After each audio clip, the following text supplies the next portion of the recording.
की जो last session हमने किया था वो वहाँ पर हमने स्टॉप किया था कि हम रैंकिंग कैंपेन जो है वो एस्टैब्लिश कर रहे थे for a new launch, assuming कि हम एक न्यू लॉन्च के ऊपर काम कर रहे हैं। एक एक टेस्ट के सिनेरियो के लिए हमने एक प्रोडक्ट जो है वो पिक किया हुआ था प्लास्टिक नाइफ्स का, और उसकी बेसिस पे हमने कैंपेन जो है वो एस्टैब्लिश करना स्टार्ट की थी। और लास्ट उसमें हमने दो कैंपेन ऐसी एस्टैब्लिश की थी जहाँ पर हमें ट्रैफिक जो है वो बहुत ज्यादा नजर आ रहा था, और उस पर हमने बजट भी जो है वो हमारे बजट एलोकेशन की बेसिस पे हमारे पास मेजर बजट जो है वो उसी के ऊपर स्पेंड हो रहा था। अराउंड कोई 70% तक बजट जो है वो उन्हीं दो कैंपेन्स के ऊपर लग रहा है। एंड क्योंकि ये इस पे ट्रैफिक ज्यादा है तो हमने उनको एग्जैक्ट में और सेपरेट कैंपेन्स के तौर पे इनको सेटअप किया था, ताकि हमारा जो हर डाटा पॉइंट के ऊपर जो है वो कंट्रोल स्टैब्लिश हो, चाहे वो बिल्ड हो, चाहे वो बजट हो, चाहे वो प्लेसमेंट्स हो। उसके बाद फिर हमारे पास जो रिमेनिंग कीवर्ड्स रह गए थे जहां पर हमने रैंकिंग कैंपेन स्टैब्लिश करनी थी, तो क्योंकि वो उनके सर्च वॉल्यूम कम थे एंड हमारे पास बजट भी बड़ा 30% जो है वो बजट जो है वो रिमेनिंग था ओवरऑल रैंकिंग कैंपेन्स का। सो उसमें हम एक्सप्लोर कर रहे थे कि हम कौन कौन सी हमारी पॉसिबल कैंपेन्स हो सकती हैं जिसमें से जो कि हम ये 34 या रिमेनिंग 30% रैंकिंग बजट का वो हम स्पेंड कर सके। तो उसमें हमने एक चेकआउट किया था कि फ्रेज के थ्रू जो है वो हम अपने उन कीवर्ड्स को फ्रेज मैच के थ्रू टारगेट कर सकते हैं। अच्छा, क्योंकि हम रैंकिंग की तरफ जा रहे हैं तो यहाँ पर भी हम हमारी कोशिश ये होगी कि हम टॉप ऑफ द सर्च को ही टारगेट करें, क्योंकि हमें पता है कि ज्यादा ट्रैफिक जो है वो टॉप ऑफ द सर्च पे है। 70% कन्वर्जन जो है वो टॉप रिजल्ट्स के ऊपर होती है। सो हमारा फोकस अगर रैंकिंग परस्पेक्टिव से है तो हम ये फ्रेज कैंपेन को भी टॉप ऑफ द सर्च की तरफ ही डाइवर्ट करेंगे। हाँ, उसमें ये है कि हम ये कर सकते हैं कि अपनी बिड्स को जो है वो कंट्रोल करें। बिड्स को कंट्रोल हम किस तरीके से कर रहे हैं यहाँ पर कि हमने फिक्स बिडिंग स्ट्रेटजी ली है एक तो, और हम 0.5 से स्टार्ट करके हमने टॉप ऑफ द सर्च पे 100% जो है वो अप्लाई कर दिया। तो हमारी अलाउड जो बिड है वो $1 की है eight top of the search. तो इनमें से जितने भी कीवर्ड्स इन फ्रेजेस से ड्राइव होंगे, उसमें जो $1 में जहां जहां पर वो ऑप्शन विन कर सकता है, तो वो उन पर हमारी एड जो है वो नजर आना स्टार्ट हो जाएंगे। इंप्रेशन एंड क्लिक जो है वो बिल्ड होने के चांसेस हैं, और कन्वर्जन अगर पॉसिबल हुई तो वहां से हमें कुछ कन्वर्जन भी मिल सकती हैं जो कि हमारी ओवरऑल रैंकिंग के ऊपर हमें हेल्प कर रही होगी। फिर जो लास्टली जहां पर हमने अपना जो सेशन जो है वो एंड किया था वो थी ब्रॉड मॉडिफायर कैंपेन, जिसमें हमने मल्टीपल पॉसिबिलिटीज को सामने रखते हुए हमने कुछ कॉम्बिनेशंस बनाए थे ब्रॉड मॉडिफायर के। अच्छा, वो कॉम्बिनेशन जो है वो आसिम ने जो टूल शेयर किया था, आसिम और फैजान दोनों ने एक टूल शेयर किया था, तो वो मैं आपको दिखा देता हूँ कि वो सिंपली किस तरीके से उसका यूज किया जा सकता है। इसका लिंक जो है वो हमारे ग्रुप में ही मौजूद है, तो आप लोग वहां से इसको एक्सट्रैक्ट कर सकते हो। ठीक है। अच्छा, यहाँ पे तीन कॉलम्स मौजूद हैं। ठीक है। और अगर मैं यहाँ पर इंडिविजुअल कीवर्ड्स पुट करूँ, यानी सिंगल वर्ड पुट करूँ, तो ये टूल जो है वो करेगा ये कि उसकी जो पॉसिबिलिटीज हैं, जितनी भी पॉसिबिलिटीज हैं, उनके कॉम्बिनेशन जो है वो यहाँ पर मुझे ड्राइव करके दे देगा। ठीक है। लेट्स से कि यहाँ पर प्लास्टिक आ रहा है, और अगर मैं इसको, क्योंकि यहाँ पर मैंने इसको दो एक साथ किया, तो लेट्स से मैं प्लास्टिक है, डिस्पोजेबल है, और थर्ड कॉलम में बॉक्स है। अगर मैं इसको जनरेट करता हूँ तो मेरे पास जो कॉम्बिनेशन आ रहे हैं वो ये आ रहे हैं। ठीक है। प्लास्टिक डिस्पोजेबल टू टेल भी क्योंकि ये बना के दे रहा है मुझे, फिर थ्री टेल की तरफ जाएगा। तो टू टेल जो कीवर्ड्स पॉसिबल बन सकते थे वो ये आ गए। थ्री टेल में मेरे पास plastic disposable box, plastic disposable box. ठीक है। तो ये कॉम्बिनेशन, अब इसमें से मुझे जो, अगर मुझे थ्री टेल पिक करने हैं मैं थ्री टेल पिक कर लूंगा, मुझे टू टेल पिक करने हैं मैं टू टेल पिक कर लूंगा। ठीक है। तो एक तो इसका मैकेनिज्म जो है वो ये हो गया। दूसरा, अब यहाँ पे ये था कि इसको यूज कैसे किया जा सकता है। टू मतलब यहाँ पर हमारे पास अराउंड कोई 32 कॉम्बिनेशन जो है वो इसने बना के दिए हैं। ठीक है। सो मेरे लिए क्या 32 कॉम्बिनेशन जो है वो वैलिड है? मुझे टोटल जो कीवर्ड्स हैं वो नहीं चाहिए, मुझे टोटल कॉम्बिनेशन जो है वो नहीं चाहिए। सही है। सो मैं यहाँ पे क्या कर सकता हूँ कि जो मेरी प्रोडक्ट है, जो हम यहाँ पर जिस प्रोडक्ट को टारगेट कर रहे हैं, ठीक है, इस प्रोडक्ट में जो प्लास्टिक नाइफ का वर्ड है वो उनको मैं सेपरेट नहीं कर सकता, क्योंकि उस प्रोडक्ट की नेचर ऐसी है। मुझे एक कीवर्ड रिसर्च के थ्रू ये आइडिया है कि मेरा बायर जो है वो अगर प्लास्टिक नाइफ्स लिख रहा है तो ही ठीक है, तो ही मेरा रेलेवेंट कीवर्ड बनता है। अगर सिर्फ प्लास्टिक लिखता है तो जरूरी नहीं है कि मेरा रेलेवेंट कीवर्ड हो, अगर सिर्फ नाइफ लिखता है तो भी जरूरी नहीं है कि मेरा रेलेवेंट कीवर्ड हो। तो मुझे अपना मेन कीवर्ड जो है, या हम इसको एक रूल के तौर पे कह सकते हैं कि हम अपना main keyword, two tail keyword या थ्री टेल कीवर्ड हो जो कि हमारी एग्जैक्ट प्रोडक्ट को डिफाइन करता हो, अ, वो हम कॉलम वन में उसको रखें। ठीक है। और उसको एज अ सिंगल वर्ड जो है वो रखें। ठीक है।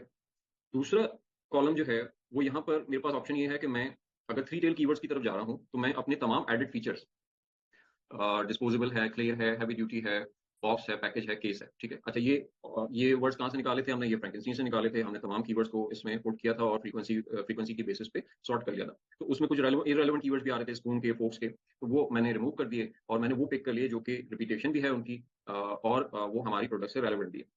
सो अगर मैं इस कॉम्बिनेशन के साथ जाता हूँ तो मेरे पास एक तरीका ये है कि मैं कॉलम वन में अपना मेन कीवर्ड पुट करूँ, और जो एडेड वर्ड हैं या एडेड फीचर आप उसको कह सकते हो, या वो किसी तरीके से हमारी प्रोडक्ट को मजीद रेलेवेंट बनाता हो, सो वो फीचर जो है वो मैंने कॉलम 2 में ऐड कर दिया और उसको रन कर दिया। ठीक है? तो एक तरीका तो ये हो सकता है कि मैं यहाँ पर इस मेथड के थ्रू अपने फ्री टेल कीवर्ड जो है वो ड्राइव कर लूँ। ठीक है? अच्छा, यहाँ पर कंडीशन ये होगी कि ये हर इंडिविजुअल वर्ड जो है वो मेरे मेन कीवर्ड के साथ जाता हो और उनका मिक्सचर जो है यानी उनका कॉम्बिनेशन जो है वो एक रेलेवेंट कीवर्ड की फॉर्म में बनता हो, तो मैं वो वाले वर्ड जो है यहाँ पे यूज करूंगा। For example, plastic knife disposable is a relevant keyword, plastic knife player is a relevant keyword, plastic knife box is a relevant keyword. ठीक है? तो एक तो सीक्वेंस ये हो गया कि मैं इसका यूजेज जो है वो थ्री टेल कीवर्ड ड्राइव करने के लिए अपने तमाम एडिट फीचर जो है वो कॉलम 2 में कर दूं, मेन कीवर्ड जो है मैं कॉलम 1 में कर दूं। दूसरा मेरे पास मेरी एक मतलब मैं यहाँ पे एक कैटेगराइजेशन जो है वो एक ये कर सकता हूँ कि मुझे थ्री टेल कीवर्ड के साथ साथ मुझे फोर टेल कीवर्ड भी चाहिए। सो अब मैं यहाँ पे चेकआउट करूंगा कि मेरे पास यहाँ पे कैटेगराइजेशन जो है वो क्या बन रही है, कोई ऐसी है जो रिजल्ट करे इन अ मीनिंगफुल कीवर्ड। सो अगर हम यहाँ पे देखते हैं कि एक तो प्लास्टिक नाइफ आ गया मेरा मेन कीवर्ड, डिस्पोजेबल एक फीचर है, क्लियर एक फीचर है, हैवी ड्यूटी एक फीचर है, और उसके अलावा जो है यहाँ पर keyword bulk, box, package, case. अब ये रिपीटेशन जरूर है इसकी, लेकिन ये कोई फीचर नहीं है, ये उस प्रोडक्ट की सॉर्ट ऑफ एक सॉर्ट ऑफ वेरिएशन को जो है वो आइडेंटिफाई कर रहा है कि वो एक प्रोडक्ट का बॉक्स है पूरा, या पैकेज है, या केस है। ठीक है? तो अगर मैं इन चार कीवर्ड्स को कॉलम 3 में पुट कर दूं तो भी यहाँ पर मुझे मेरे लिए एक मीनिंगफुल कीवर्ड्स या उनके कॉम्बिनेशन जो है निकालना जो है वो पॉसिबल हो जाएगा, और जितने भी यहाँ से कॉम्बिनेशन बनेंगे वो मीनिंगफुल ही होंगे। इसको हम एक्सप्लोर कर लेते हैं। Plastic knife disposable, clear, heavy duty. अच्छा, plastic knife disposable bulk, plastic knife disposable box, plastic knife disposable package. अब अगर ये चारों वर्ड किसी एक सेंटेंस में या एक सर्च टर्म में आते हैं, so that will be a meaningful sentence, और वो पॉसिबल हो सकता है कि कोई बायर जो है वो इस पर्टिकुलर कीवर्ड को सर्च कर रहा हो। सो इसकी बेसिस पे भी हम जो है वो कैंपेन अपनी सेटअप कर सकते हैं। सो एक तो ये इसकी यूटिलिटी आ गई। अब उसकी बेसिस पे हमने जो इनिशियल वाला मेथड था, यानी हमने यहाँ से क्योंकि हम रैंकिंग कैंपेन स्टैब्लिश कर रहे हैं, सो हमने क्या किया, हमने थ्री टेल कीवर्ड जो हैं उनकी जो भी पॉसिबल रिजल्ट्स थे वो यहाँ पर एक्सट्रैक्ट कर लिए। मैंने जानबूझकर यहाँ पर हर एक कीवर्ड के आगे प्लस साइन का एडिशन किया हुआ है। ठीक है? ताकि एग्जैक्टली वो ब्रॉड मॉडिफायर का search term result I mean result करे और मैं उसको एज इट इज जो है वो वहाँ पे पेश कर दूँ। अच्छा, सो ये ब्रॉड मॉडिफायर के हमारे पास जो है वो 7 कॉम्बिनेशंस आ गए जिनको हम टारगेट कर सकते हैं और इसके थ्रू हम अपनी रेलेवेंट ऑडियंस तक पहुंच सकते हैं। अच्छा, क्योंकि ये रैंकिंग कैंपेन है, सो अगेन रैंकिंग के लिए स्पॉन्सर्ड प्रोडक्ट कैंपेन टाइप ही यूज करेंगे हम, क्योंकि वहीं से रैंकिंग में ज्यादा जो है वो बूस्ट मिलता है हमें। मैनुअल कैंपेन्स की तरफ जाएंगे। न्यू लॉन्च है तो डायनामिक बिड जो है वो हमारे लिए बहुत ज्यादा कन्वीनियंट नहीं रहेगा, अगेन हम फिक्स बिड की तरफ जाएंगे। और जो मैच टाइप होगा वो हम ब्रॉड यूज करेंगे यहाँ पर।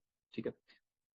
अच्छा, यहाँ का ओवरऑल बजट जो है अगर आपको याद हो कि मेरे पास $34 जो है वो रिमेनिंग बजट रहता है, जो कि मैं इसको यूटिलाइज कर रहा हूँ। और मैं हम यहाँ पर जो है वो उस $34 की स्पेंडिंग के ऑप्शन जो है वो तमाम ऑप्शन जो है वो एक्सप्लोर कर रहे हैं। मैं ये नहीं कह रहा कि हम तमाम कैंपेन जो है वो एक साथ सेटअप कर देंगे, लेकिन हमारे पास पॉसिबिलिटीज क्या है वो हम इसको गो थ्रू कर रहे हैं। तो इसका बजट भी ओवरऑल जो कैंपेन का बजट है वो हम कह सकते हैं कि ओके। अच्छा, फिर आ जाते हैं कि हमारे पास बिड्स के क्या ऑप्शन है और हमें किस प्लेसमेंट को जो है या किसी स्पेसिफिक प्लेसमेंट को टारगेट करना चाहिए, या फिर हमें जेनेरिक बिड के साथ जाना चाहिए और तमाम प्लेसमेंट को की तरफ जो है वो अपनी कैंपेन जो है वो ड्राइव करनी चाहिए। अच्छा, फिर अगेन हम इसको कनेक्ट करेंगे अपने ऑब्जेक्टिव से। हमारा ऑब्जेक्टिव रैंकिंग है। रैंकिंग के लिए हमें ज्यादा से ज्यादा ट्रैफिक चाहिए। ट्रैफिक जो है वो रिलाई करता है top top of the search पे ज्यादा, सो हम टॉप ऑफ द सर्च इस कैंपेन का फोकस भी जो है वो टॉप ऑफ द सर्च की तरफ ड्राइव करेंगे और वहीं से अपनी क्लिक्स और इंप्रेशन जो है वो बिल्ड करने की कोशिश करेंगे। बिड जो है मैं नॉर्मल बिड जो है वो यहाँ पे लो रख रहे हैं, लो इस वजह से रख रहे हैं ताकि किसी और प्लेसमेंट की तरफ जो है वो हमारे इंप्रेशंस और क्लिक जो है वो ना जाएं और हमें ट्रैफिक जो है वो सारा का सारा टॉप ऑफ द सर्च की तरफ ही आ रहा हो। सो इस वजह से हम बिड लो रखेंगे और टॉप ऑफ द सर्च को जो है वो इंक्रीज कर देंगे।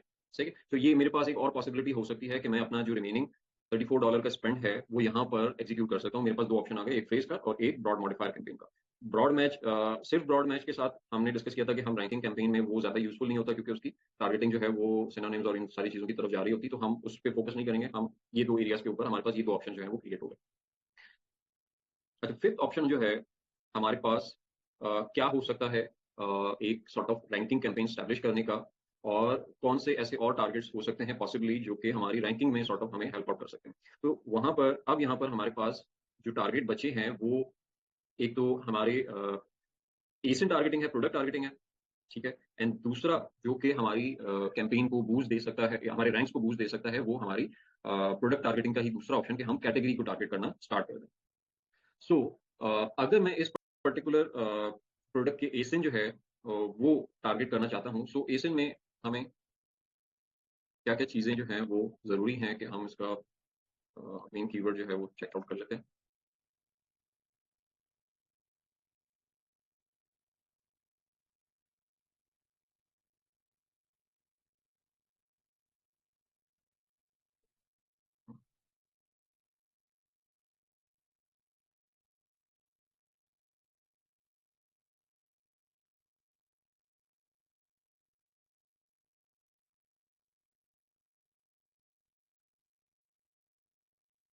ओके, सो ये हमारे पास रिजल्ट्स आ रहे हैं इस पर्टिकुलर कीवर्ड से रिलेटेड जो रेलेवेंट प्रोडक्ट्स हैं उनके। सो यहाँ पर एसिन अगर मैं टारगेट करने की तरफ जाता हूँ तो पहली चीज़ ये कि मैं पर्सनली अपना ओपिनियन अगर शेयर करूँ तो मैं थोड़ा-सा अवॉइड करता हूँ हेड टू हेड जाने में in the initial launch phase जहाँ पर मेरा सोशल प्रूफ कुछ भी नहीं है और मैं एक ऐसी प्रोडक्ट को टारगेट कर रहा हूँ जिसके कुछ ना कुछ रिव्यूज़ होंगे ऑलरेडी वो लॉन्च है, वो रैंक भी है, उसकी कन्वर्जन हिस्ट्री भी है। सो उनके अगेंस्ट जाने से थोड़ा-सा मैं अवॉइड इस वजह से कर रहा हूँ क्योंकि मेरे पास भी सोशल प्रूफ नहीं है तो मेरी वहाँ पर अपना पीपीसी स्पेंड करने से ये हो सकता है कि मुझे क्लिक्स में भी शायद अचीव हो जाएँ बट कन्वर्जन के चांसेस जो हैं वो कम हो क्योंकि मेरी ऑफर जो है सोशल प्रूफ की वजह से वो बहुत ज़्यादा अट्रैक्टिव नहीं रहेगी। लेकिन अगर इन केस अ, ऐसा सिनेरियो हो कि मुझे एसिन कैंपेन जो है वो बिल्ड करनी हो क्योंकि ऑल्दो ट्रैफिक तो मैं बिल्ड कर ही सकता हूँ, कन्वर्जन में मुझे थोड़ा-सा मसला हो सकता है। लेकिन ट्रैफिक तो इन पर्टिकुलर एसिन से जो कि किसी भी निश की सेल्स जो हैं, ट्रैफिक जो है वो ज़्यादा जनरेट कर रहे हैं। वहाँ से मैं उनको टारगेट करके अपनी लिस्टिंग के ऊपर ट्रैफिक एटलीस्ट बिल्ड कर सकता हूँ। सो मेरे पास क्या ऑप्शन वायबल ऑप्शन हो सकते हैं और मैं क्या चीज़ें जो है वो चेकआउट करूँगा या मुझे या हमें कोशिश करनी चाहिए कि हम वो चीज़ें जो हैं वो सामने रखें। सबसे पहले तो आ जाती है कि हमारी ऑफर कंपैरेटिवली जो है वो बेहतर हो other than the social proof. So उसमें हमारी जो प्राइस है वो एक मैटर करती है कि एक तो हमारा पैक साइज़ जो है वो सेम हो अगर हम किसी ऐसी वेरिएशन से जा रहे हैं कि जहाँ पर पैक्स इन्वॉल्व हैं या जहाँ पर साइज इन्वॉल्व है, ठीक है? सो हम उन एसिन्स को पिक करें जहाँ पर जो सेम साइज या सेम पैक साइज जो है वो ऑफर कर रहे हैं। तो मेरी पहली कंडीशन ये होगी कि मैं एसिन एक्सट्रैक्ट करते हुए ये चीज़ सामने रखूँगा कि वो एग्ज़ैक्टली सेम रेप्लिका प्रोडक्ट जो है वो मेरे सेल कर रहा है। दूसरा जो फैक्टर है वो मैं कंसिडर करूँगा कि प्राइस पॉइंट जो है मेरा प्राइस पॉइंट जो है वो उनके प्राइस पॉइंट से बेहतर होना चाहिए। लेट्स से कि अगर मैं प्रोडक्ट लॉन्च कर रहा हूँ, यहाँ पर हमने क्या प्राइस देखी थी? 9.99 ठीक है। अब 9.99 पे 600 का पैक जो है वो ये सेल कर रहा है, सही है? तो मैं यहाँ से पिक वही एसिन करूँगा जो कि 600 का पैक सेल कर रहा है, इनिशियली, ठीक है? ऑल्दो कि 100 पैक साइज़ वाले भी मेरे कंपैटिटर हैं, 300 वाले भी मेरे कंपैटिटर हैं लेकिन मैं प्रायोरिटी दूँगा कि जहाँ पे एग्ज़ैक्ट रेलेवेंट ट्रैफिक मौजूद है, तो सबसे पहले मैं उनकी तरफ फ़ोकस करूँ कि यहाँ पर 600 पैक साइज़ वाला कौन-सा ऐसा कंपैटिटर है जो 600 का पैक बेच रहा हो। जो 600 वाले हैं ही नहीं माशाल्लाह से। हमने कंपैटिटर भी अजीब सा चूज़ किया। ओके खैर एनीहाउ अब अच्छा अगर 600 का पैकेज नहीं है तो फिर हम नियरेस्ट पे जा सकते हैं कि 500 400 वाले पैक साइज़ जो है वो हम फिगर आउट एक्सट्रैक्ट कर लें और उनको टारगेट करना स्टार्ट कर दें। ठीक है? लेकिन वहाँ पर भी हमारी प्राइस पॉइंट कंपैरेटिवली जो है वो बेहतर पर यूनिट वाइज़ बेहतर होनी चाहिए। लेट्स से कि अगर मेरा प्राइस पॉइंट फॉर 600 जो है 99 999 है। सो मेरी पर यूनिट या पर काउंट जो है वो प्राइस बनती है ऑलमोस्ट कोई 1 सेंट एंड समथिंग। सो अगर मैं 300 को टारगेट कर रहा हूँ, ठीक है? तो उसकी प्राइस अगर $5 से ज़्यादा है, ठीक है? तो फिर वो मेरे लिए एक कंपैटिबल प्रोडक्ट है फॉर टारगेटिंग क्योंकि मैं उससे ज़्यादा क्वांटिटी, उससे डबल क्वांटिटी दे रहा हूँ, उससे कम प्राइस में।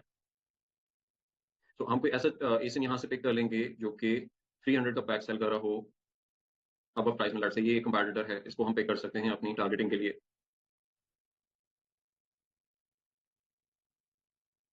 ये 400 का काउंट दे रहा है, 400 में भी हमारी प्राइस जो है वो बेहतर ही रहेगी। लेट्स से ये मैं इसको डिवाइड करूँ अगेन 6.6 बनती है। हमारी प्राइस जो है अगर 400 का पैक होता तो 6.6 बन रही होती और ये जो है वो $11 में सेल कर रहा है, सो हम ये एसिन भी पिक कर सकते हैं।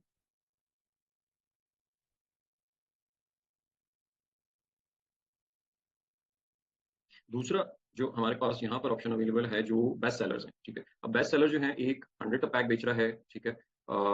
ये 84 का पैक बेच रहा है, ये 100 का पैक बेच रहा है और ये 500 का पैक बेच रहा है। तो ये 500 वाला भी मैं जो है क्योंकि ये ऑर्गेनिकली पोजीशन भी अच्छा हुआ है तो मैं इसको भी टारगेट कर सकता हूँ।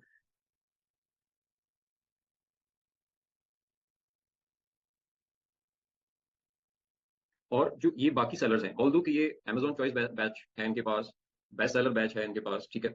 और अब कंपैरेटिवली मेरी प्राइस जो है वो इनसे ज़्यादा है। ओह आई मीन इनसे कम है और मेरी offer in terms of prices जो है वो इनसे काफ़ी बेहतर है क्योंकि हम 99 में 600 का पैक जो है वो ऑफर कर रहे हैं रिमेनिंग जो है वो यहाँ पर ये 999 में 84 का पैक दे रहा है और वो 100 नाइट्स का पैक दे रहा है। सो ऑफर जो है वो कंपैरेटिवली बहुत बेहतर है। बट द प्रॉब्लम इज कि क्योंकि इनके Amazon चॉइस बैजेस मौजूद हैं, बेस्ट सेलर मौजूद हैं, ठीक है। सो यहाँ पर मैं कन्वर्जन रेट जो है ना बड़ा लो एक्सपेक्ट करूंगा। मुझे ट्रैफिक जो है वो बहुत अच्छा बिल्ड हो सकता है यहाँ पे, क्योंकि अगर हम इनके बीएसआर भी चेकआउट करें तो ये 2100 बीएसआर है, ये 2500 बीएसआर है, एंड ये 1000 बीएसआर है, ठीक है। इनके रेवेन्यू से भी हमें यही चीज रिफ्लेक्ट होगी। अगर हम जेएस के थ्रू या हीलियम के थ्रू इनके रेवेन्यूज और इनके number of order sales velocity checkout करेंगे तो हमें यही चीज आइडेंटिफाई होगी कि इनके इन लिस्टिंग के ऊपर जो ट्रैफिक जो है वो बहुत ज्यादा है, ठीक है। अच्छा, यहाँ पर एक जो है ये मंथली जो है वो 13,000 यूनिट जो है वो सेल कर रहा है, ये जो है 19,000 यूनिट जो है वो सेल कर। सो अच्छे खासे, आई मीन डेली के इनके कोई 600 ऑर्डर समथिंग कुछ बनते हैं या 500 ऑर्डर बनते हैं, ठीक है। सो इतना ट्रैफिक और 500 ऑर्डर के लिए अगर आप कन्वर्जन रेट से हिसाब काउंट करें तो फिर आप अंदाजा लगा सकते हो कि कितना ट्रैफिक जो है वो इन प्रोडक्ट की तरफ आता होगा। सो ट्रैफिक जो है वो बहुत अच्छा बिल्ड कर सकते हैं हम यहाँ से। और ट्रैफिक भी रैंकिंग के लिए हेल्पफुल होता है इनिशियल टाइम पीरियड में। बट कन्वर्जन की अगर हम बात करें तो कन्वर्जन जो है वो पॉसिबली यहाँ पर हमें बहुत ज्यादा अच्छी कन्वर्जन इन पर्टिकुलर एसेंस के ऊपर जो है वो अचीव ना हो बेस्ड ऑन देयर ऑफर।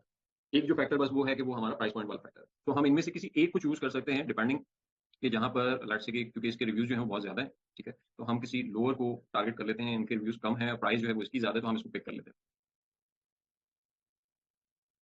इसके अलावा और कौन से एसेंस हैं जिनको हम टारगेट कर सकते हैं स्पेसिफिकली? वो बिलो रेटिंग वाले, यानी ऐसे एसेंस जिनकी ओवरऑल मार्केट एवरेज से रेटिंग जो है वो खराब है, ठीक है। अगर वो आपको ऐसे सर्च रिजल्ट से मिल जाते हैं तो ठीक है, अदरवाइज हम अपने कैंपेन मैनेजर में जाके भी वहां से कैंपेन जो है वो लो कैटेगरी वाली है, लेकिन उसके लिए कैटेगरी कैंपेन जो है वो स्टैब्लिश करनी होती है।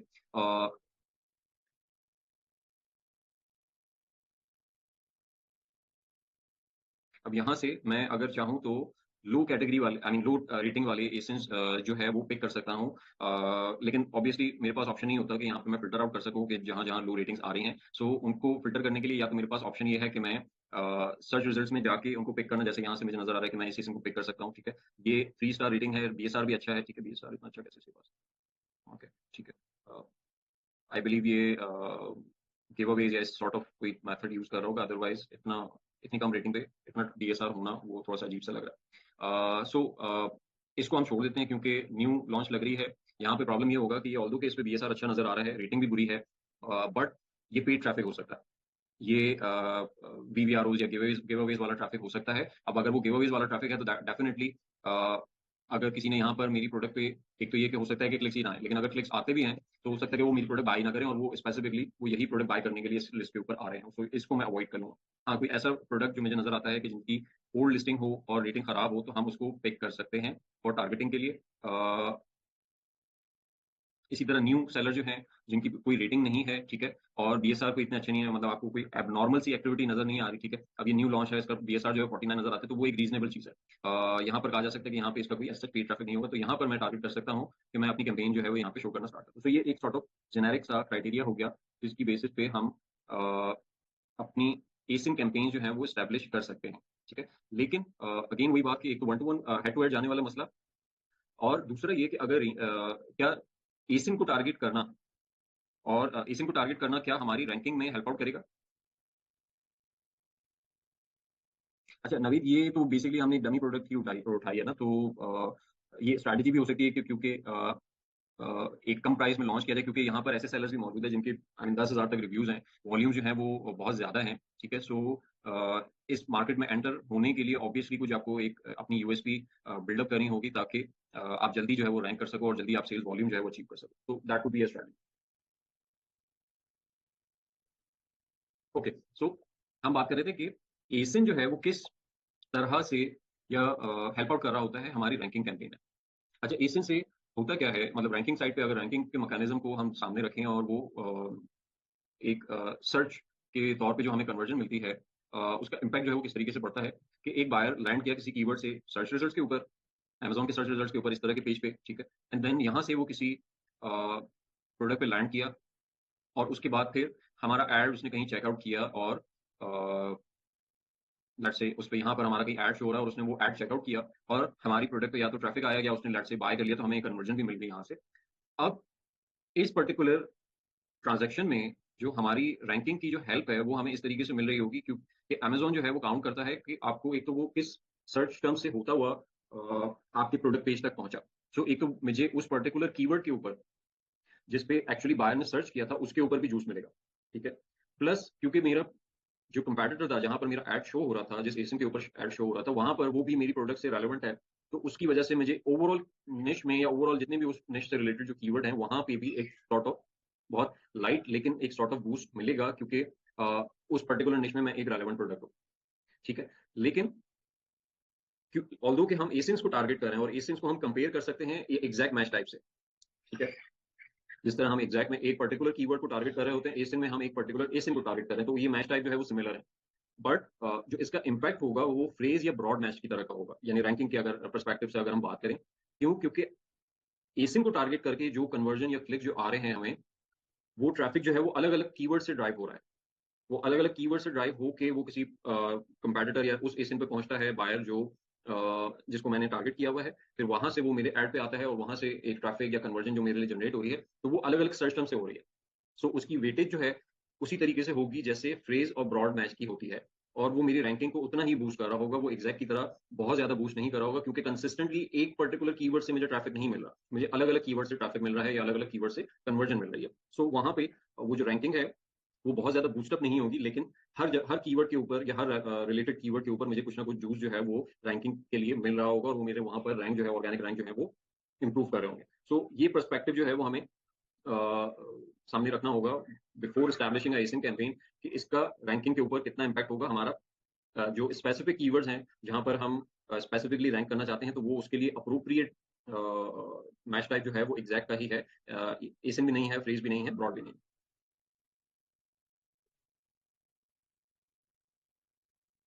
अच्छा, स्पॉन्सर प्रोडक्ट से ही टारगेट कर रहे होंगे, क्योंकि अगेन रैंकिंग कैंपेन है और मैच टाइप जो है इसका एसिन हम दे देते हैं, ठीक है। और यहाँ पर एज सच कोई परसेंटेज जो है वो हम डिफाइन नहीं करेंगे, और हम इनिशियली लेट्स से कि हम $1 से स्टार्ट करें, क्योंकि हमें यहाँ पे एवरेज सीपीसी जो है वो $1 या उससे अराउंड नजर आते हैं। उसके बाद अगर हमें इंप्रेशन बिल्ड नहीं होते, क्लिक्स बिल्ड नहीं होते, तो फिर हम अपनी बिल्ड जो है वो ग्रेजुअली इंक्रीज कर सकते हैं ऑन एन ईस्टर्न कैंपेन। लेकिन स्टार्ट जो है वो हम मॉडरेट वे में करेंगे, हम बहुत ज्यादा एग्रेसिव नहीं जाएंगे, क्योंकि जैसा कि मैंने कहा कि हेड टू हेड जाना अगेंस्ट सेलर, एस्टैब्लिश सेलर, वो थोड़ा सा ऑलरेडी वो कन्वर्जन परस्पेक्टिव से बहुत अच्छा नहीं है। सो हम एग्रेसिव अप्रोच नहीं लेंगे, हम मॉडरेट अप्रोच के साथ जाएंगे और आहिस्ता आहिस्ता जो है वो अपनी बिल्ड जो है वो बेस्ड ऑन द ट्रैफिक जो है वो यहाँ पर बिल्डअप करेंगे।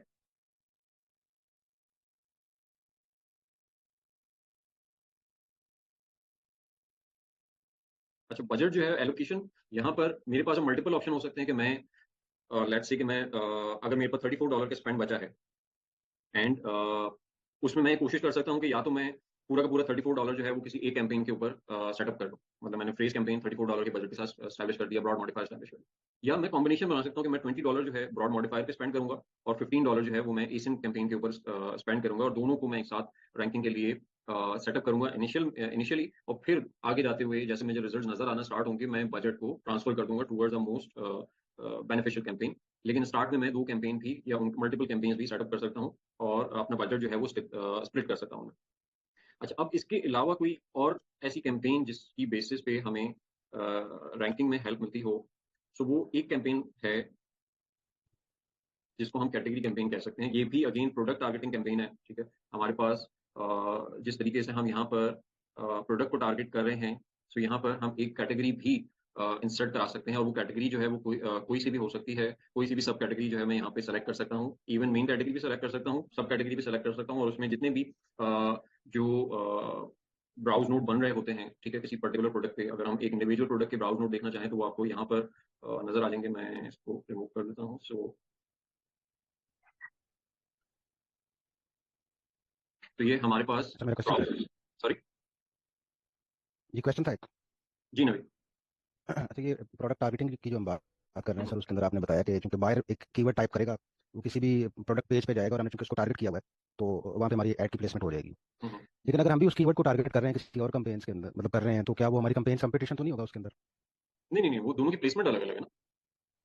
ठीक है, मतलब यहाँ पे जो हमारा सिनेरियो, इसमें तो हम क्योंकि टॉप ऑफ सर्च को ही ज्यादा टारगेट कर रहे हैं, लेकिन वैसे अगर रूटीन में हम हम्म। एक नॉर्मल बिट से चल रहे हैं, तो उसमें प्रोडक्ट पेज पे भी हमारा क्योंकि ऐड आ रहा होता है, तो हम्म। उस वजह से मैं कह रहा था दोनों का आपस में कोई कॉन्फ्लिक्ट तो नहीं है इस अगर तरह देखिए से? प्लेसमेंट सेम है कि लेट्स से कि आपने कीवर्ड कैंपेन सेटअप की है, और उस पर्टिकुलर कीवर्ड से प्रोडक्ट पेजेस पे इंप्रेशन या क्लिक्स जा रहे हैं, ठीक है। एक ये कैंपेन हो गई। दूसरी कैंपेन ये है कि आप एक पर्टिकुलर एजेंट को टारगेट कर रहे हैं जिसका ट्रैफिक उस पर्टिकुलर कीवर्ड से भी आता है और वहां पर भी आप प्रोडक्ट पेजेस पे आपके इंप्रेशन और क्लिक जो है वो जा रहे हैं। सो उस सूरत में as per my school of thought वहां पर कंपटीशन जो है, अगर आपकी प्लेसमेंट और टारगेट जो है वो सेम होते हैं और टाइमिंग सेम होती है, तो वहां पर कंपटीशन स्टैब्लिश होगा। क्योंकि ये चीज आपको प्रोडक्ट पेजेस में भी यही पैटर्न नजर आएगा कि आपका एक जो स्पॉन्सर्ड का टैब होता है वहां पर आपको दो सेम प्रोडक्ट जो है वो नजर नहीं आएंगे। मतलब आपका एक ही एड जो है वो यहाँ पे प्लेस होगा। अब अगर वो दो कैंपेन सेम टाइम पे सेम प्लेसमेंट को टारगेट कर रही हैं, तो उनमें से किसी एक ने ही इस प्लेस को विन करना है। तो ओके यहाँ पर according to my school of thought वो आपस में compete कर रही होंगी ऑन दिस पर्टिकुलर प्लेसमेंट। जी ठीक है। अच्छा सर, दूसरा ये प्रोडक्ट टारगेटिंग के अंदर ना एक वो डिफेंसिव स्ट्रेटजी भी यूज की जाती है कि अपने ही प्रोडक्ट पेज के ऊपर अपने एसेंस को शो करना। उस हवाले से आपकी क्या है राय? उसमें देखिए, उसमें जो है वो स्पॉन्सर्ड डिस्प्ले ज्यादा कन्वीनियंट है, क्योंकि उसकी जो प्लेसमेंट्स हैं वो कदरे बेहतर होती हैं बामुकाबला स्पॉन्सर्ड प्रोडक्ट के। स्पॉन्सर्ड प्रोडक्ट की ये प्लेसमेंट्स आ रही हैं, लेकिन स्पॉन्सर्ड डिस्प्ले की जो प्लेसमेंट्स है वो यहाँ बाय बॉक्स के नीचे आ रही होगी और ये बुलेट्स के नीचे आ रही होगी। सो वो फिर भी प्रोमिनेंट बनता है, ठीक है। लेकिन अगर मैं यहाँ स्पॉन्सर्ड प्रोडक्ट पे देखूँ, अब यहाँ तो 7 रिजल्ट आ रहे हैं, मैं कितनों का मुकाबला कर लूंगा, ठीक है। सो वो थोड़ा सा ये कि इतना इफेक्टिव नहीं होगा अगर मैं sponsored product campaign type use करके एक डिफेंसिव कैंपेन सेटअप करूँ। हाँ, स्पॉन्सर्ड डिस्प्ले से डिफेंसिव कैंपेन जो है वो सेटअप की जा सकती है। वहां पर चाहे आप कोई अपनी वेरिएशन जो है वो मार्केट करना स्टार्ट कर दें, या फिर आपकी कोई अपने ही स्टोर में कोई और प्रोडक्ट है, सो वो भी हम वहाँ पे मार्केट कर सकते हैं। अगर सॉर्ट ऑफ अगर हमने उस पर्टिकुलर स्पेस को ही, हमारे पास कोई वेरिएशन अवेलेबल नहीं है और हम उस पर्टिकुलर स्पेस को ऑक्यूपाई करना चाहते हैं, ऑल्दो कि ट्रैफिक जो है वो इररेलेवेंट हो सकता है अगर हमारी प्रोडक्ट आपस में रिलेटेबल नहीं है, लेकिन फिर भी इस सिनेरियो में जहां पर आपके कंपैटिटर जो है वो आपसे एक चंक जो है वो लेके जा रहे हैं, ठीक है, और उन पर्टिकुलर स्पॉट्स को टारगेट करके, तो फिर इस सिचुएशन में मैं अपनी एक इररेलेवेंट प्रोडक्ट के थ्रू भी कैंपेन बना सकता हूँ। Otherwise variation is a good option. ये वेरिएशन जो है वो आपकी प्रोडक्ट की जो दूसरी वेरिएशन है, आप उसको पर्टिकुलरली यहाँ पे टारगेट कर सकते हैं, तो वो क्योंकि रेलेवेंट भी होगी और आपकी डिफेंसिव कैंपेन भी सेटअप हो जाएगी। ठीक है। सो अच्छा, हम बात कर रहे थे कि अब हमारे पास जो एक और ऑप्शन जो रिमेनिंग रह गया है फॉर रैंकिंग परस्पेक्टिव, जो कि हमारी ऑर्गेनिक रैंक को इंप्रूव करने में हमें हेल्प आउट कर सकती है, वो campaign, that is category campaign. अब कैटेगरीज में हमारे पास मल्टीपल ऑप्शन होते हैं कि हम मल्टीपल कैटेगरीज को एट अ टाइम जो है वो टारगेट कर सकते हैं।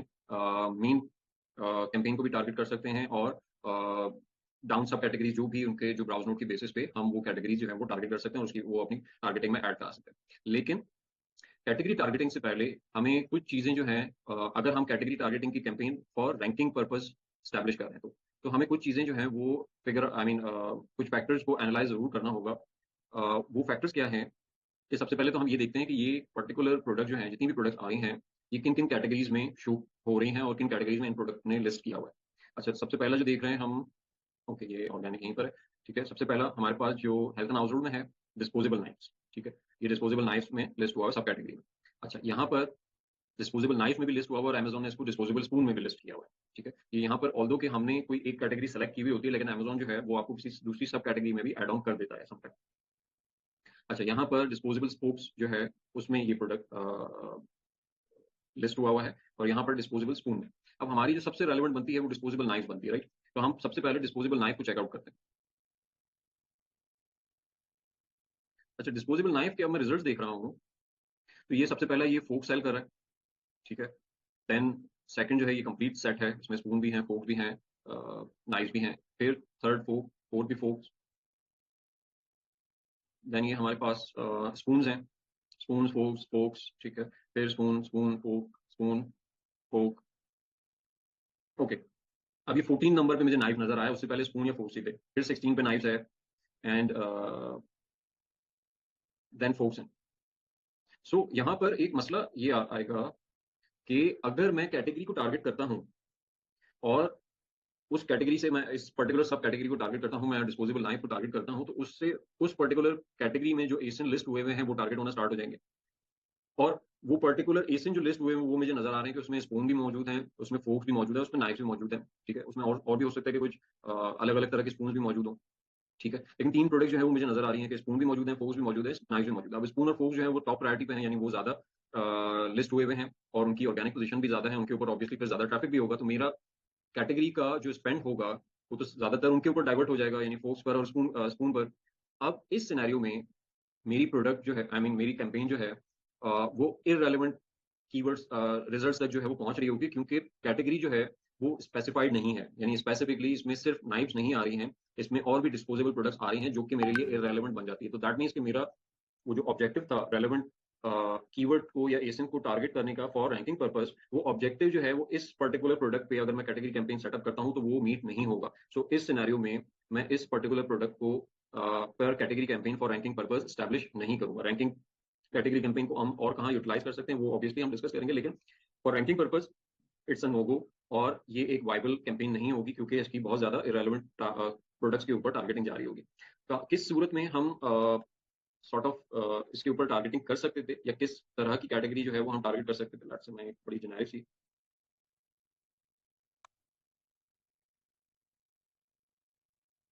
अब ये एक प्रोडक्ट है पिलो कवर्स, ओके।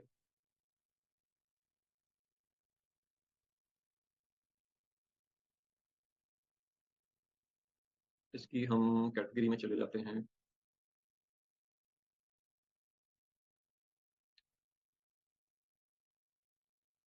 ओके, सो हमारे पास यहाँ पर भी हमें दो तरह की कैटेगरी सब कैटेगरी जो है नजर आ रही है, एक बैट बैट पिलो प्रोटेक्टर्स है और एक बैट पिलो केसेस है। हम पिलो प्रोटेक्टर्स क्योंकि वहां पे ये इसकी रिपीटेशन जो है वो ज्यादा, तो हम पिलो प्रोटेक्टर जो है वो चेकआउट कर लेते हैं। अच्छा, यहाँ पर टॉप 4 पिलोज ही हैं, यहाँ पर भी पिलोज हैं, ये नेक्स्ट 4 भी पिलोज ही हैं, ये भी पिलोज हैं, ये भी पिलोज है। अब ये देख रहे हैं यहाँ पे कंसिस्टेंसी है, consistency in terms of product है कि इस पर्टिकुलर कैटेगरी में अ, वही सेम प्रोडक्ट आ रही है, रिपीटेशन लिस्ट हुए हुए हैं जो कि मैं सेल कर रहा हूँ। सो ये तमाम इस प्रोडक्ट कैटेगरी में जितने भी प्रोडक्ट लिस्ट हुए हुए हैं उनको मैं अपना सब्सिट्यूट या अपना कंपटीशन जो है वो कह सकता हूँ। सो इस सिनेरियो में मेरे लिए कैटेगरी को टारगेट करना वो वाइबल हो जाता है और मेरा ऑब्जेक्टिव जो है वो रेलेवेंट ऑडियंस तक पहुंचने का वो यहाँ पर अचीव हो जाता है। सो अगर हम category campaign for ranking purpose use कर रहे हैं तो हमें ये चीज जो है वो चेकआउट करनी होगी कि हमारी प्रोडक्ट जो है जो हमारी कैटेगरी है वो रेलेवेंट है या नहीं है, और उसमें रिजल्ट जो आ रहे हैं वो सारे के सारे रेलेवेंट है या उसमें मिक्सचर है। और उसमें ब्रॉडर रिजल्ट्स भी आ रहे हैं। ये बहुत सारी निशेज ऐसी होती हैं जहां पर आपको सब कैटेगरी जो है वो बहुत स्पेसिफाइड नहीं मिलेगी, वो ब्रॉडर रेंज होती है, उसमें अलग अलग तरह की प्रोडक्ट्स भी लिस्ट हुई हुई होती हैं। सो वहां पे थोड़ा सा हमारे लिए रेलेवेंसी बिल्ड करना वो प्रॉब्लम हो जाता है। जी नवीन। अच्छा सर, मेरा क्वेश्चन ये था कि ये कैटेगरी सिलेक्शन जो है ये कितनी इंपॉर्टेंट होती है, क्योंकि हम देखते हैं कि मल्टीपल कैटेगरीज के अंदर लिस्ट की होती है प्रोडक्ट्स ना, तो हम्म, रैंकिंग के पॉइंट ऑफ व्यू से अगर देखा जाए तो क्या हम कंपटीशन चेक कर सकते हैं कि किस कैटेगरी में हमें प्रोडक्ट प्रोडक्ट को लिस्ट करना चाहिए? ओके। एक अच्छा, अगर कैटेगरी सिलेक्शन की सिर्फ बात करें तो कैटेगरी सिलेक्शन में जो उसका सबसे इंपॉर्टेंट फैक्टर है वो तो ये है कि उसी की बेसिस पे, यानी मेरी कैटेगरी सिलेक्शन भी एक रोल प्ले कर रही होती है अमेजॉन एल्गोरिथम को ये डिफाइन करने में कि मेरा टारगेट ऑडियंस जो है वो क्या है। ठीक है। सो अब अगर मैं यहाँ पर कैटेगरी सेलेक्ट करने की तरफ जा रहा हूँ, सो मेरा फोकस ये होगा कि जो मोस्ट ऑफ द प्रोडक्ट्स हैं वो उन्होंने किस पर्टिकुलर कैटेगरी में प्रोडक्ट लिस्ट किया हुआ है, क्योंकि वहीं पर मेरा ज्यादा से ज्यादा ट्रैफिक जो है वो मौजूद होगा, मेरी रेलेवेंसी जो है वो उस पर्टिकुलर कैटेगरी से जो है वो ज्यादा होगी। और जब वो मैं अपने बैकएंड पे सेट करूंगा तो अमेजॉन मेरी पर्टिकुलर सर्च टर्म्स के ऊपर जो है वो ऑर्गेनिक रैंकिंग में भी और स्पॉन्सर्ड रैंकिंग में भी मुझे ज्यादा हेल्प करेगा, क्योंकि ऑब्वियसली वो मेरे रेलेवेंट टारगेट्स बनते हैं। तो सीपीसी मुझे बहुत ज्यादा हाई नहीं आ रही होगी। ठीक है।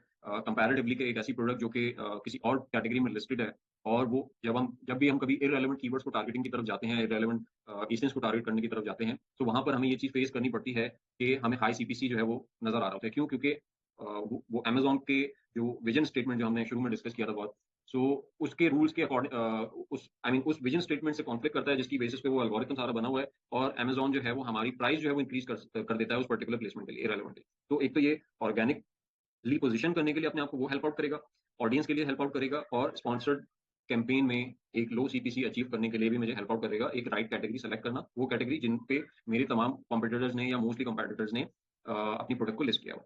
अच्छा, यहाँ पर कुछ और प्रैक्टिसेस भी की जाती हैं। अच्छा, वो प्रैक्टिसेस क्या होती हैं? लेट्स से कि हमने अभी ये प्लास्टिक नाइफ में ही देखा था। हाँ, यहीं पर हमें एक एग्जांपल नजर आ जाती है कि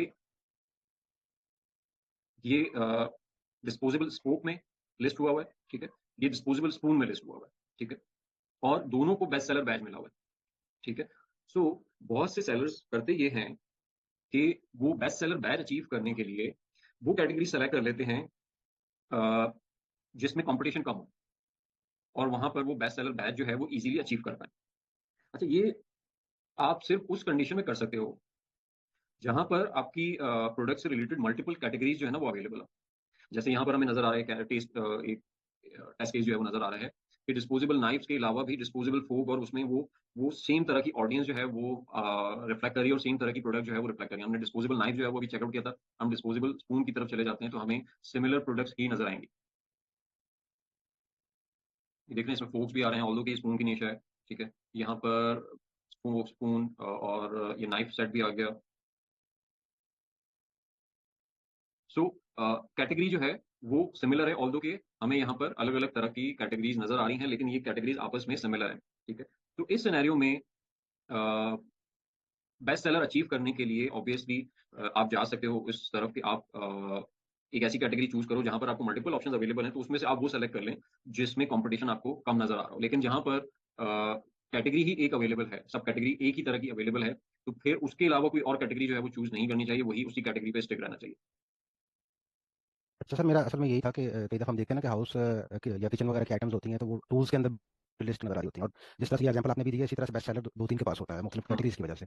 हाँ, तो मेरा बेसिकली क्वेश्चन ये था कि हम उस कंपटीशन को किस तरह से एनालाइज करें कि हमें किस कैटेगरी में जाना चाहिए, क्योंकि रेलेवेंसी तो मैटर करती है कि रेलिवेंट कैटेगरी में ही जाना है, लेकिन कंपटीशन का भी जो जब होता है कि दो कैटेगरीज के अंदर हमें लिस्टिंग नजर आ रही होती है, तो फिर हम उस कंपटीशन को देखिए उसमें किस तो तरह से एनालाइज कर सकते अगर तो मल्टीपल ऑप्शन आपके पास अवेलेबल है ना किसी कैटेगरी में, जैसे यहाँ पर नजर आ रहे हैं कि हमारे पास मल्टीपल ऑप्शन अवेलेबल है, तो जिस कैटेगरी में कम प्रोडक्ट लिस्ट होंगी वो वहां पर ऑब्वियसली कंपटीशन कम होगा। और कंपटीशन कम से मुराद ये है कि मुझे लेट्स से कि एक कैटेगरी में 100 एसकेयूज या 100 इंस्टेंस लिस्ट हुए हुए हैं, दूसरी कैटेगरी में 500 लिस्ट हुए हुए हैं, ठीक है। तो अब मुझे जो 100 वाली कैटेगरी है उसमें से उन 100 को बीट करना है to achieve the best seller. So मेरे लिए वो लेस कॉम्पिटेटिव हो जाती है। तो यहाँ पर हम जो चीज डिटरमाइन करेंगे कहाँ पे कंपटीशन कम है, दैट मीन्स के कहाँ पर नंबर ऑफ एसकेयूज या एसेंस जो है वो कम लिस्ट हुए हुए हैं, जिस पर्टिकुलर कैटेगरी में कम लिस्ट हुए हुए हैं वहां पे उतना ही मेरे लिए इजी होगा बेस्ट सेलर बैच या नंबर वन पोजीशन पे रैंक करना। तो मैं उसकी तरफ जा सकता हूँ, हैं। नंबर हमने ऑफ। हमने वो कंपीटिंग प्रोडक्ट्स जो हैं बेसिकली उनको ही देखना है कि किसमें कंपीटिंग प्रोडक्ट्स ज़्यादा आ रही हैं, और वो कैटेगरी सिलेक्शन करके हम उसको देख सकते हाँ, हैं। कैटेगरी मतलब यहाँ से आप रिजल्ट एक्सट्रैक्ट कर सकते हैं ना, ठीक है। यहाँ से अगर आप कैटेगरी सिलेक्शन की तरफ जाएंगे, ठीक है, तो यहाँ पे तो आपको सिर्फ 100 रिजल्ट शो करेगा, ठीक है, उसके अलावा रिजल्ट शो नहीं करेगा। मतलब ये अगर जी मैं ठीक है सर, कैटेगरी पे लेकिन अगर हम मेन कीवर्ड अगर हम, उसमें सर्च बार में लिखते हैं और साथ में कैटेगरी सेलेक्ट कंपीटिंग आप उसमें भी आ वो जाती कर, है वो जो कर बेसिकली। सकते हैं, लेकिन इसमें आप हीलियम से भी हेल्प आउट ले सकते हैं, ठीक है। कैटेगरी सिलेक्शन में अब यहाँ पे प्रॉब्लम ये है ना कि यहाँ पे तो मेन कैटेगरी आ रही है, ठीक है। Okay sir.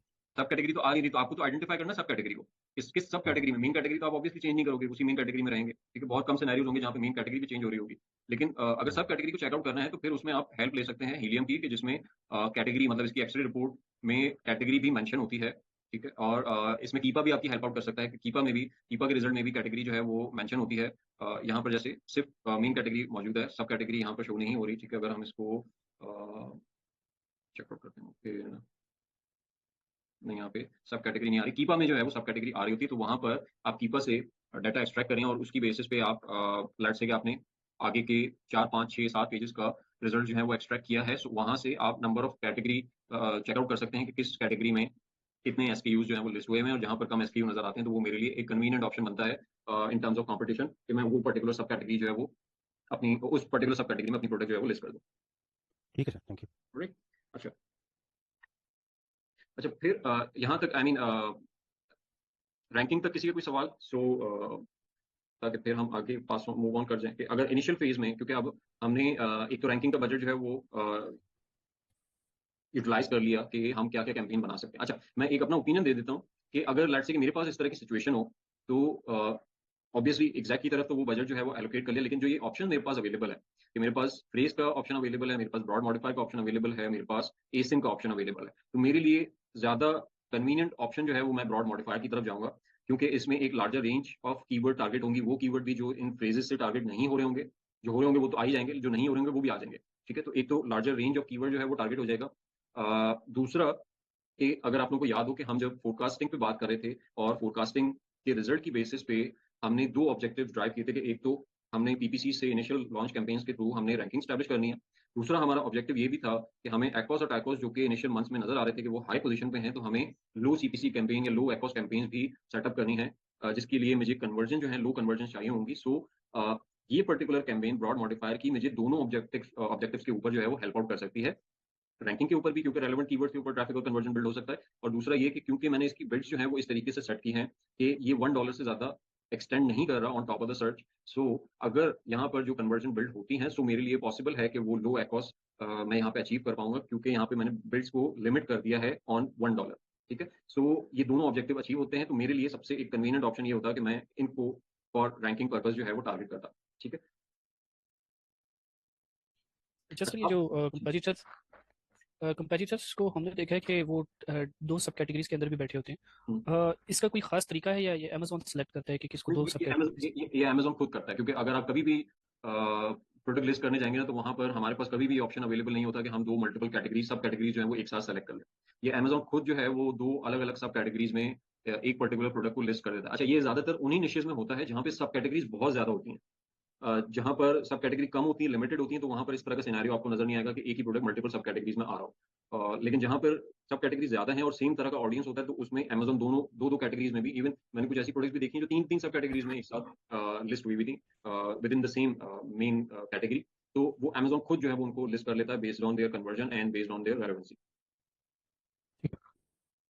Okay. So next जो है हमारे पास कि हमारा जो एक रैंकिंग के अलावा हमने एक बजट जो है अच्छा, वो। एक क्वेश्चन है अनफाल भाई। जी जी। उस पिछले सर जो हम अभी रैंकिंग कर रहे हैं, ठीक है, अभी हमने जो है ना वो उधर कीवर्ड्स का वो लिस्ट निकाल, उसमें आपने जो है ना एक तो वो किया है, ब्रॉड मॉडिफायर भी किया हुआ है, एक आपने जो है ना एग्जैक्ट टारगेटिंग भी कर रहे हैं, ठीक है। और दोनों ही आप टॉप सर्च पे करें, सपोजली आपको जो है ना प्लास्टिक्स नाइफ्स हैवी ड्यूटी वही अगर नीचे वो देखें आप उसको टारगेट करें, ठीक है, तो एक दोनों दोनों का आप जो है ना वो करें, क्या कहें, टॉप ऑफ सर्च पे करें, तो ये आपस में compete नहीं करेंगे टॉप ऑफ सर्च के लिए। इट्स नॉट बेटर कि हम जो है ना जो दूसरा है हम इसको जो है ना प्रोडक्ट पेजेस पे करें, ना कि जो है ना हम उस पे, क्योंकि दोनों एक ही जगह के लिए compete करेंगे फिर आपस में। अच्छा, एक तो ये चीज कि अगर आप बिट्स को गौर करें थोड़ा सा कि जो इसकी बिट है वो 1.5 पे 1.4 पे जो है वो सेट हुई हुई है टॉप ऑफ द सर्च के ऊपर।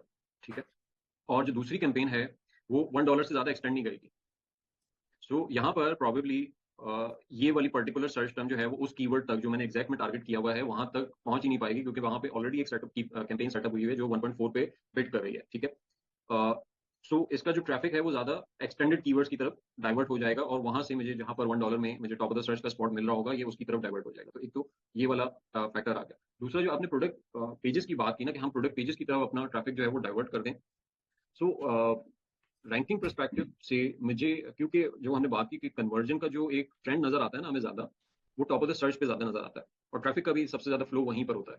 सो कन्वर्जन स्पेसिफिक अगर हम बात करें और रैंकिंग स्पेसिफिक बात करें, तो टॉप ऑफ द सर्च ज्यादा कन्वीनियंट ऑप्शन लगता है और ज्यादा इफेक्टिव ऑप्शन लगता है कि अगर मैं रैंक करना चाहता हूँ। तो इस वजह से मैं प्रोडक्ट पेजेस को अवॉइड करूंगा। प्रोडक्ट पेजेस को मैं उस वक्त या मैं अपनी प्लेसमेंट जो है वो उस सूरत में इग्नोर कर सकता हूँ कि मैं किसी पर्टिकुलर प्लेसमेंट पे अपनी कैंपेन टारगेट ना, सॉरी, ना कर रहा हूँ, और उसको मैंने ओपन छोड़ा हुआ हो। वो उस सूरत में होगा जहां पर मुझे टॉप ऑफ द सर्च पे या तो सीपीसी बहुत ज्यादा हाई आ रहा हो, लट से $3-4 पे भी मुझे क्लिक जो है वो जनरेट नहीं होकर दे रहा, और मेरा बजट जो है या मेरी प्राइस पॉइंट या मेरा टारगेटेड सीपीए जो है वो अलाउ नहीं कर रहा मुझे कि मैं इतना स्पेंड करूँ एक क्लिक के लिए। ठीक है। सो उस सूरत में मैं बाकी ऑप्शंस को या बाकी प्लेसमेंट को एक्सप्लोर कर सकता हूँ, उनको टेस्ट कर सकता हूँ कि रेस्ट ऑफ द सर्च पे क्या रिजल्ट्स आई मीन क्या बिड आ रही है, या प्रोडक्ट पेजेस पे जो है वो क्या बिड आ रही है। सो उस सिनेरियो में, लेकिन अगर रैंकिंग का पर्सपेक्टिव है तो मेरी प्रायोरिटी तो टॉप ऑफ द सर्च ही होगी, और मैं टॉप ऑफ द सर्च पे ही फोकस करके कैंपेन सेटअप करने की रिकमेंडेशन दूंगा। अगर पर ये सेम जो है ना हम यहाँ पे जिस तरह है कि हम ब्रॉड मॉडिफायर भी चला रहे हैं और फ्रेज भी चला रहे हैं, ऑलमोस्ट सेम बिडिंग ही है, फिर उसमें वो भी तो आपस में कोलाइड करें ना, सॉरी, स्पॉन्सर्ड ब्रॉड मॉडिफायर भी है, और फ्रेज भी। नहीं, वो तो मैंने ऑप्शंस बताया ना आपको। मैंने ठीक। मैंने आपसे कहा कि ये मल्टीपल ऑप्शंस हैं जो कि आप सेलेक्ट कर सकते हो। मतलब हमारे पास, अगर मुझे, मैं आपको दोबारा से एक्सप्लेन कर देता हूँ। देखिए, हमारे पास रैंकिंग का बजट था $137। ठीक है, जो जो केस स्टडी हम लेके चल रहे हैं, हमारे पास $137 का स्पेंड था, जिसमें से $103 जो है वो दो कीवर्ड पे हमने स्पेंड करना था, ये हमने बजट ड्राइव किया था। बाकी जो $34 है वो हमने स्पेंड करना है इन कीवर्ड्स के ऊपर। ये चार ऑप्शन हमारे पास अवेलेबल थे। ठीक है। अब एक ऑप्शन ये है कि मैं इनको एग्जैक्ट पे टारगेट करना स्टार्ट कर दूं, लेकिन उसमें हमने चेकआउट किया था कि सर्च वॉल्यूम बहुत कम था। ठीक है। तो एग्जैक्ट में टारगेट करना कन्वीनियंट नहीं बनता, बहुत ज्यादा क्लिक जो है वो जनरेट नहीं होंगे। ठीक है। तो दूसरा ऑप्शन बन जाता है हमारे पास कि हम इनको फ्रेज मैच में या ब्रॉड मॉडिफायर के थ्रू जो है वो टारगेट करना स्टार्ट करें। तो मैंने आपको यहाँ पर दोनों तरह की कैंपेन जो है वो स्टैब्लिश करके दिखाई है कि अगर फ्रेज में टारगेट करना हो तो क्या तरीकेकार हो सकता है, और अगर ब्रॉड मॉडिफायर में टारगेट करना हो तो क्या तरीकाकार हो सकता है। मैं ये नहीं कह रहा हूँ कि आप ये दोनों कैंपेन सेटअप कर लें, मैं तो ये कह रहा हूँ कि हम इनमें से कोई एक ऑप्शन चूज कर लेंगे। सही गॉट इट। और कैटेगरी जो है ना, अगर हम कैटेगरी टारगेटिंग करें, सपोज हमें रिलेवेंट कैटेगरी मिल गई है जिसमें रिलेवेंट वो भी मिल गया, तो हम उसको जो है ना क्या बिड रखेंगे, उसको क्या किस तरीके से लेकर चलेंगे? अच्छा, कैटेगरी टारगेटिंग में भी आप जो है बिल्ड जो है ना वो लो लेके, आई मीन लो से स्टार्ट करेंगे या मॉडरेट से स्टार्ट करेंगे, वहां पे एग्रेसिव नहीं जाएंगे। क्यों? क्योंकि वहां जो जो भी इस तरह की कैंपेन है ना, जहां पर आपके टारगेट जो है वो कंट्रोल में नहीं है। टारगेट कंट्रोल में कहाँ पे होते हैं? एग्जैक्ट कैंपेन में और एसिन टारगेटिंग में। कि हमें स्पेसिफिकली पता है कि हम कौन सा कीवर्ड टारगेट कर रहे हैं या कौन सा एसिएंट टारगेट कर रहे हैं, ठीक है। लेकिन फ्रेज में, ब्रॉड मॉडिफायर में या कैटेगरी टारगेटिंग में हमें एंड टारगेट जो है वो नहीं पता होता। सो इस तरह की कैंपेन में कोशिश ये करनी चाहिए कि बहुत ज्यादा एग्रेसिव मूव ना लें, मॉडरेट से स्टार्ट करें। तो मैं यहाँ पर भी सेम फॉर्मेट पे यानी 50 सेंट की बिड सेट करूं या $1 की बिड सेट करूं और टॉप ऑफ द सर्च पे एक सर्टेन परसेंटेज जो है वो लगा के वो सेट कर दूं और उसकी बेसिस पे टारगेटिंग जो है वो स्टार्ट कर दूं। अच्छा, कैटेगरी कैंपेन में भी आपको सिर्फ ऐसा नहीं होगा कि सिर्फ एशियन टारगेट हो रहे होंगे, समटाइम आपको वहां पर सर्च टर्म्स भी जो है वो नजर आएंगे कि उस पर्टिकुलर कैंपेन से जो है वो सर्च टर्म टारगेट हो रही है, ठीक है। सो हम एक नॉर्मल बिड भी सेट कर सकते हैं, यानी $1 की बिड मैं यहाँ पे सेट कर दूं, ठीक है। या फिर मैं जिससे मैंने ऊपर रखा हुआ है, मैं कैटेगरी कैंपेन पे फिक्स बिड के साथ ही जाऊं और 100% प्लेसमेंट के साथ जो है मैं एक मॉडरेट बिड के साथ 100% of the search placement set कर दूं और उसके साथ कैटेगरी कैंपेन स्टार्ट करूं। फिर इसके बाद जो इसके रिजल्ट की बेसिस पे मैं अपनी कैंपेन की बिड्स और प्लेसमेंट जो है वो एडजस्ट करता रहूं और उसकी नेगेटिव टारगेटिंग जो है वो एडजस्ट करता रहूं। सही, ठीक। अच्छा, आसिम, जो आप कह रहे हो ना स्पॉन्सर्ड ब्रांड वीडियो, तो उस पे हम नेक्स्ट जो उसी पे आ रहे थे कि क्योंकि हमने बात की थी कि स्पॉन्सर्ड ब्रांड जो है वो रैंकिंग में बहुत ज्यादा हेल्प आउट नहीं करता। तो हमने रैंकिंग का जितना बजट था जो हमने एलोकेट किया था वो हमने सारा का सारा स्पेंड किया है towards sponsored product campaign type पे। हमने कोई स्पॉन्सर्ड ब्रांड कैंपेन नहीं स्टैब्लिश की, हमने कोई स्पॉन्सर्ड डिस्प्ले कैंपेन स्टैब्लिश नहीं। अब हमारे पास जो बजट रह गया है वो रह गया है रिसर्च कैंपेन का, या इसमें आप ये कह सकते हैं कि जो अदर कैंपेन इसको कर लें, कि अगर मैं इसको ये कहूँ कि other campaign other than ranking, ठीक है, उसके लिए मेरे पास $60 का बजट रह गया है या $59 का बजट रह गया है। ये बजट जो है मैं यूटिलाइज कहाँ पर कर सकता हूँ? मेरे पास जो और ऑब्जेक्टिव्स मौजूद थे, एक तो रैंकिंग हो गया, उसकी सारी कैंपेन जो है वो पॉसिबल कैंपेन जो है वो हमने डिस्कस कर ली। अब मेरे पास जो दो ऑप्शन रह गए हैं, ये दो ऑब्जेक्टिव्स रह गए हैं जो कि मैं इनिशियल लॉन्च फेज में सेटअप कर सकता हूँ। वो एक तो ये है कि मैं कन्वर्जन कैंपेन सेटअप करूँ, क्योंकि कन्वर्जन कैंपेन मेरा वो लो एकॉस और लो टैकॉस वाला ऑब्जेक्टिव जो है उसके साथ ये अलाइंड है। तो मेरे लिए कन्वर्जन कैंपेन या मल्टीपल कन्वर्जन कैंपेन बिल्ड करना वो मेरे उस ऑब्जेक्टिव के साथ जाती है। दूसरा ऑप्शन मेरे पास अवेलेबल है कि मैं साथ साथ रिसर्च कैंपेन बिल्ड कर लूँ, ताकि मेरे पास नई अपॉर्चुनिटीज जहां पर ज्यादा बेहतर सीपीए या ज्यादा अच्छे एकॉस पे जो है मैं कन्वर्जन ले सकता हूं, तो मैं इस तरह की कैंपेन जो है वो सेटअप कर सकता हूँ। तो मेरे पास ये दो ऑप्शंस मौजूद हैं जहां पर मैं अपना $60 रिमेनिंग बजट जो है वो स्पेंड कर सकता हूँ, ठीक है। तो अब उसमें से हमारे पास क्या क्या ऑप्शन अवेलेबल हैं रिसर्च कैंपेन सेटअप करने में और कन्वर्जन कैंपेन सेटअप करने के लिए। इसको हम यहाँ पे लिख लेते हैं, लेट्स से कन्वर्जन कैंपेन। अच्छा, कन्वर्जन कैंपेन से थोड़ा सा पहले हम इसको एक जनरल डिस्कस कर लेते हैं कि अगर हम जब कन्वर्जन की बात कर रहे हैं, सो हमारे माइंड में क्या है कि हम किस तरह के टारगेट की तरफ हमारा फोकस होगा, क्या ऑब्जेक्टिव हम लेके चलेंगे और किस पर्सपेक्टिव में अपनी टारगेटिंग पर फोकस करेंगे। अच्छा, कन्वर्जन में जैसे हमने बात की थी कि यहाँ पर फोकस जो है किसी पर्टिकुलर टारगेट की तरफ नहीं है, यानी किसी पर्टिकुलर सर्च टर्म की तरफ नहीं है या पर्टिकुलर एसियन की तरफ नहीं है। मुझे सिर्फ वहाँ जो कंसर्न है वो है कि मुझे ऑर्डर्स चाहिए, मुझे सेल्स वेलोसिटी बिल्ड करनी है, दैट्स माय ऑब्जेक्टिव। और यही कन्वर्जन कैंपेन का एक ऑब्जेक्टिव होता है कि मुझे सेल्स ड्राइव करनी है। तो मुझे सेल्स ड्राइविंग कैंपेन जो है वो डेवलप करनी है। सो यहाँ पर जो मैं अपनी टारगेटिंग सेट करूंगा, पहले हम रैंकिंग के लिए जा रहे थे रेलेवेंट टारगेट्स के ऊपर, लेकिन कन्वर्जन की हम बात करते हैं तो वहां पर हम रेलेवेंट और सेमी रेलेवेंट टारगेट्स पर भी जा सकते हैं, यानी थोड़े से ब्रॉड टारगेटिंग की तरफ भी हम फोकस कर सकते हैं कि वहां से भी हमें कन्वर्जन जो है वो मिल जाए और हमारे हमें एक बेहतर एकॉस के और हमारे हमें एक बेहतर एकॉस के ऊपर, बेहतर सीपीए के ऊपर कन्वर्जन मिल जाए। कैंपेन टाइप जो यहाँ पे यूटिलाइज की जा सकती हैं कन्वर्जन परस्पेक्टिव से, वो स्पॉन्सर्ड प्रोडक्ट भी है, स्पॉन्सर्ड ब्रांड्स भी हैं और स्पॉन्सर्ड डिस्प्ले भी है। तीनों कैंपेन जो है, इन तीनों कैंपेन टाइप को यूज करके हम कन्वर्जन कैंपेन जो है वो सेटअप कर सकते हैं अलग अलग तरीके की। थर्ड जो हमारे पास यानी जो मैच टाइप वाला ऑप्शन मौजूद है, तो मैच टाइप में हम एग्जैक्ट मैच के साथ भी जा सकते हैं, फ्रेज के साथ भी जा सकते हैं, ब्रॉड के साथ भी जा सकते हैं, ब्रॉड मॉडिफायर के साथ भी जा सकते हैं, ठीक है। इसी तरीके से हम कैटेगरी में भी जा सकते हैं, लेकिन वही रूल कि कैटेगरी जो है वो सॉर्ट ऑफ बहुत ज्यादा ब्रॉड नहीं होनी चाहिए, उसमें रेलेवेंट और सेमी रेलेवेंट की हद तक तो वहां पर हम इस पर्टिकुलर कैंपेन को कन्वर्जन ऑब्जेक्टिव के साथ सेटअप कर सकते हैं। लेकिन अगर वो बहुत ही इररेलेवेंट प्रोडक्ट आपस में एक ही कैटेगरी के अंडर लिस्ट हुई है, तो वहां पर वो प्रॉब्लम थोड़ा सा हो जाएगा और हमारे लिए वो कैटेगरी जो है वो नो गो हो जाएगी फॉर कन्वर्जन ऑब्जेक्टिव के लिए। बिडिंग स्ट्रेटजी में हम फिक्स भी यूज कर सकते हैं, डायनामिक डाउन भी यूज कर सकते हैं। अप एंड डाउन हम इस वजह से नहीं जाएंगे क्योंकि कन्वर्जन में ऑब्वियसली हमारा ऑब्जेक्टिव जो है वो लो सीपीसी लो एकॉस है या ज्यादा ऑर्डर्स हैं विद मिनिमम स्पेंड, तो एग्रेसिव मूव जो है वो थोड़ा सा हमारे लिए यहाँ पे रिस्की हो सकता है। और सो इस वजह से हम फिक्स एंड डाउन ओनली की तरफ फोकस करेंगे, अप एंड डाउन की तरफ जो है वो फोकस नहीं करेंगे। सो अब हमारे पास अगर कन्वर्जन कैंपेन जो है वो स्टैब्लिश करनी है, ठीक है, सो स्पॉन्सर्ड प्रोडक्ट के सबसे पहले तो हम ऑप्शंस चेकआउट कर लेते हैं कि एक कन्वर्जन परस्पेक्टिव से एक अच्छी कैंपेन फॉर ड्राइविंग कन्वर्जन्स वो स्पॉन्सर्ड प्रोडक्ट कैंपेन्स के थ्रू क्या हो सकती है। अब स्पॉन्सर्ड प्रोडक्ट कैंपेन्स में हमारे पास क्या ऑप्शन अवेलेबल है, हम कीवर्ड टारगेटिंग कर सकते हैं, हम प्रोडक्ट टारगेटिंग कर सकते हैं, हम ऑटो टारगेटिंग की तरफ जा सकते हैं। तो auto is very much out of control, वहां पे हमें नहीं पता होता कि कौन से टारगेट हमने अचीव करने हैं, सो वो थोड़ा सा इनअप्रोप्रिएट हो जाती है इन परस्पेक्टिव ऑफ कन्वर्जन। सो उसकी तरफ हम नहीं जाएंगे, हम मैनुअल टारगेटिंग की तरफ ही रहेंगे। मैनुअल टारगेटिंग में हमारे पास एग्जैक्ट्स के ऑप्शन अवेलेबल हैं, फ्रेज के ऑप्शन अवेलेबल हैं और ब्रॉड वर्ड मॉडिफायर के ऑप्शन अवेलेबल हैं।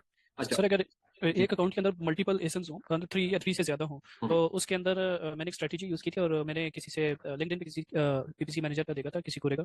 वो क्या करते हैं कि एक ऑटो कैंपेन बनाते हैं और उसके अंदर अकाउंट के तमाम एसेंस डाल देते हैं और 0.10 की बिड लगा देते हैं। वो तरीका मैंने भी ट्राई किया था और बहुत ही लो है कॉस्ट के ऊपर मुझे उसके अंदर 2 ब्रांड्स के अंदर ऑर्डर आ रहे हैं।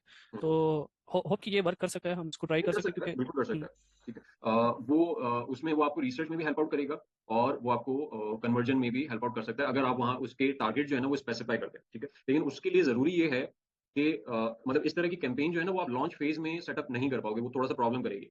उसके लिए जरूरी है कि आपका एल्गोरिथम जो है वो ट्रेन हो जाना चाहिए, हो चुका होना चाहिए, आपकी कन्वर्जन हिस्ट्री जो है वो बेहतर हो चुकी हो।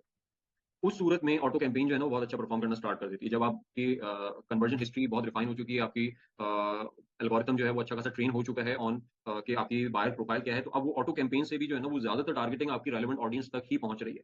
उस सूरत में जब आप अपनी ऑटो कैंपेन में लो बिट के साथ कोई कैंपेन सेटअप करते हो, तो फिर वो एक तो रेलेवेंट ऑडियंस पे जा रही है, फिर आपने लो बिट सेट की हुई है, तो वहां से अगर कोई कन्वर्जन स्टैब्लिश होती है सो वो फिर अच्छी खासी लो सीपीसी पे या लो एकॉस पे वो कन्वर्जन ड्राइव हो जाती है। लेकिन लॉन्च फेज में यानी इनिशियल लॉन्च फेज में वो थोड़ा सा रिस्की हो जाएगा क्योंकि वो हो सकता है कि वो रेलेवेंट कीवर्ड्स की तरफ जा रहा हो। ठीक है, सो जो लॉन्च पे हमारे पास जो ऑप्शन मौजूद है वो ऑब्वियसली ऑटो का नहीं है, वो हमारे पास मैनुअल टारगेटिंग का ही रह जाता है और उसमें हमारे पास एग्जैक्ट है, ब्रॉड है, फ्रेज है, ब्रॉड मॉडिफायर है। अच्छा, अब अगर एग्जैक्ट पे मुझे कन्वर्जन कैंपेन सेटअप करनी है सो मेरे लिए बड़ा आई मीन एक इम्पॉर्टेंट जो होगा वो ये होगा कि यहाँ पर मुझे मतलब हमें थोड़ा सा कीवर्ड्स को जो है वो इसको एक्सप्लोर करना पड़ेगा कि हमारे पास कीवर्ड्स क्या अवेलेबल है। ठीक है, तो अगर हम इन कीवर्ड्स को चेकआउट करते हैं कि इसके सर्च वॉल्यूम जो नजर आ रहे हैं वो प्लास्टिक नाइफ्स का 9000 है, एंड देन प्लास्टिक नाइफ का फिर 1700 है। सही है,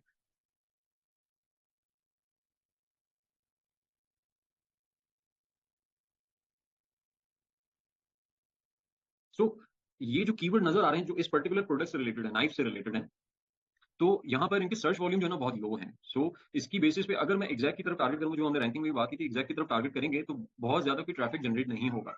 लेकिन अदर देन दैट अगर लेट्स से कि मेरे पास कोई ऐसी प्रोडक्ट होती जिसके जो कीवर्ड्स हैं वो मेन कीवर्ड तो बहुत ही यानी वो 100 ऑफ 1000 में उसका सर्च वॉल्यूम होता।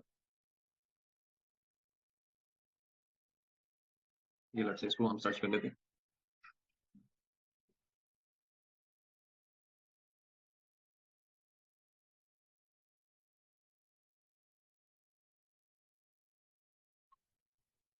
ठीक है, ये एक हेयर क्लिप प्रोडक्ट है, इसको मैं ओके 5 पे ये सेट हुआ हुआ है। ठीक है, सो अब अगर यहाँ पे हम देख रहे हैं ये एक दूसरी प्रोडक्ट है हेयर क्लिप। ठीक है, इसके हम अगर कीवर्ड्स को एक्सप्लोर करते हैं तो जो मेन कीवर्ड है और बड़ा जेनेरिक सा कीवर्ड है हेयर क्लिप्स के नाम से, उसका सर्च वॉल्यूम 30 डेज का 3,30,000 है।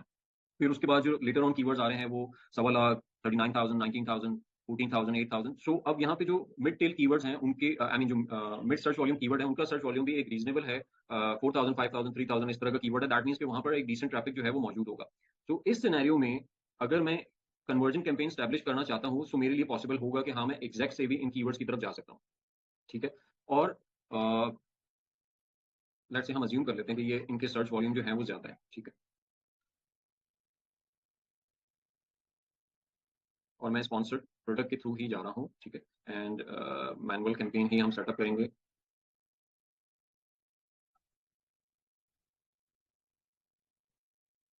अच्छा, यहाँ पर अब बिल्डिंग स्ट्रैटेजी जो है ना, अगर मेरे पास सिचुएशन इस तरह की है कि जो मुझे एक मिनट दीजिएगा प्लीज।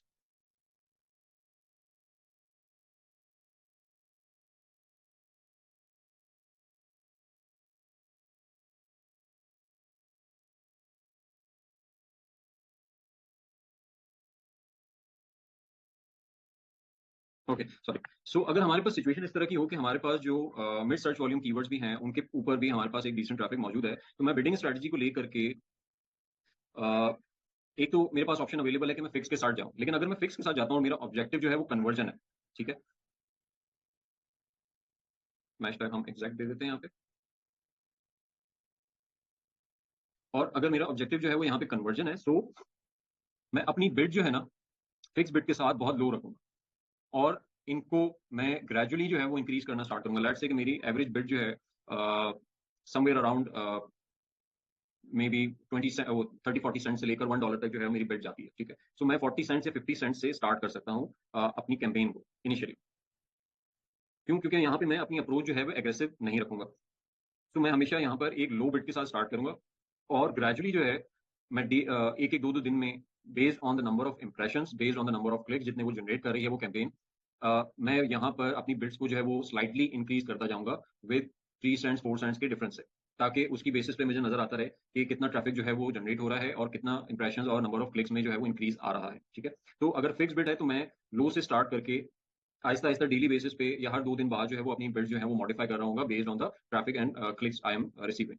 लेकिन यहाँ पर दूसरा ऑप्शन मेरे पास ये भी हो सकता है कि मैं डायनामिक डाउन ओनली की तरफ चला जाऊँ, अगर तो मैं बार बार बिल्ड जो है वो अपनी चेंज नहीं करना चाह रहा, ठीक है।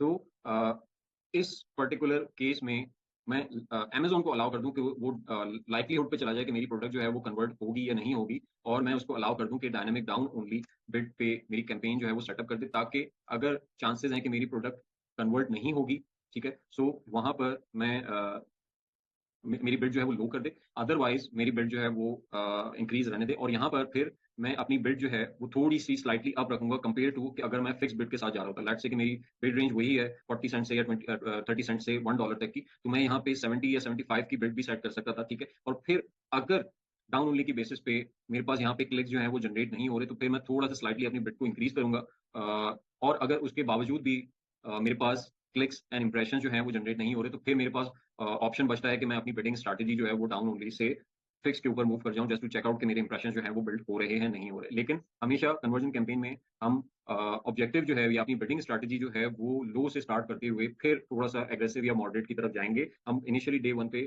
अगर एग्रेसिव जाते हैं तो फिर जो हमारा ऑब्जेक्टिव है ना वो कॉम्प्रोमाइज हो जाएगा कि to achieve maximum number of orders with low number of spending, तो वो कॉम्प्रोमाइज हो जाएगा अगर हम एग्रेसिव की तरफ जाते हैं। अगर अच्छे सर्च वॉल्यूम वाले मिड रेंज के कीवर्ड हैं तो उनको एग्जैक्ट से भी टारगेट किया जा सकता है। लेकिन अगर इसी तरह की सिचुएशन है जैसी हमारी इस पर्टिकुलर प्रोडक्ट में हमें नजर आ रही है कि जो मिड रेंज कीवर्ड हैं उनके सर्च वॉल्यूम बहुत अच्छे नहीं है, बहुत ज्यादा ट्रैफिक जो है वो ड्राइव नहीं किया जा सकता, उस सूरत में जो ये कैंपेन आपको नजर आ रही है ब्रॉड मॉडिफायर की, अब ये इस परस्पेक्टिव से बनी है फॉर कि यहाँ पर हम रैंकिंग स्टैब्लिश कर रहे हैं। लेकिन इसी कैंपेन को या इसी से सिमिलर कैंपेन को मैं एक कन्वर्जन कैंपेन में ही शिफ्ट कर सकता हूँ, और उसमें जो चीजें डिफर करेंगी वो हम यहाँ पे देख लेते हैं कि क्या चीजें जो है वो एक्चुअली फर्क होंगी एक रैंकिंग कैंपेन की और एक कन्वर्जन मॉडिफायर कैंपेन की। टारगेट्स वही, I mean product campaign type वही है, मैनुअल की तरफ हम जा रहे हैं, फिक्स बिड के साथ भी जा सकते हैं, डाउन ओनली के साथ भी जा सकते हैं अगेन, ठीक है। मैच टाइप हमारा ब्रॉड ही रहेगा, लेकिन यहाँ पर अगर मैं कन्वर्जन कैंपेन स्टैब्लिश कर रहा हूँ, सो मैं अपनी जो कीवर्ड्स हैं उनको टू टेल की हद तक भी लेके जा सकता हूँ। जो हमने रैंकिंग में बात की थी कि हमने रैंकिंग में स्पेसिफिकली रेलेवेंट कीवर्ड्स तक पहुंचना है, तो हमने 3 फिल्टर्स लगाए थे, यानी 3 टेल कीवर्ड जो है वो यूज किए थे, प्लास्टिक हो, नाइफ हो और साथ में कोई एडेड फीचर उसमें मौजूद हो, ठीक है, तो वो हमारे रेलेवेंट ऑडियंस तक जो है वो पहुंच जाएगा। लेकिन अगर मैं कन्वर्जन कैंपेन सेटअप कर रहा हूँ, ठीक है, और उसमें मुझे थोड़ा सा ब्रॉडर परस्पेक्टिव चाहिए और ब्रॉडर कि मेरे जो कैंपेन है वो थोड़ा सा उन कीवर्ड्स को भी उन तक भी पहुंच सके जो किसी हद तक सेमी रेलेवेंट हैं, लेकिन शायद कन्वर्जन जो है वो वहां से अचीव हो सकती हो, ठीक है। वहां पर मैं यहाँ पर मेरे पास ऑप्शन मौजूद है कि मैं टू टेल कीवर्ड्स की तरफ भी जा सकता हूँ। इसमें एक और एडिशन जो है वो हम क्या कर सकते हैं, वो हम प्लास्टिक नाइफ का कर सकते हैं कि हम इन कीवर्ड के साथ साथ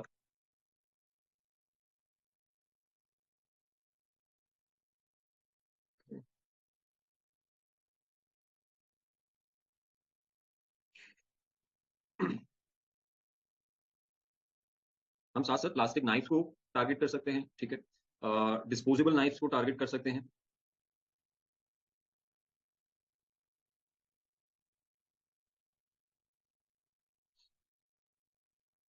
इसके अलावा मेरे पास फ्लेयर नाइफ्स को हम टारगेट कर सकते हैं,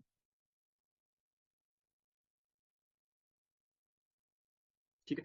ये 3 फीचर जो है वो नजर आ रहे थे कि मतलब एक डिस्पोजेबल हो गया, फ्लेयर नाइफ हो गया और प्लास्टिक नाइफ हो गया, तो ये हमने टू टेल कीवर्ड भी साथ साथ स्टैब्लिश कर दिया सो इसकी बेसिस पे हमारी कैंपेन जो है वो सेमी रेलेवेंट कीवर्ड्स की तरफ भी डाइवर्ट हो जाएगी।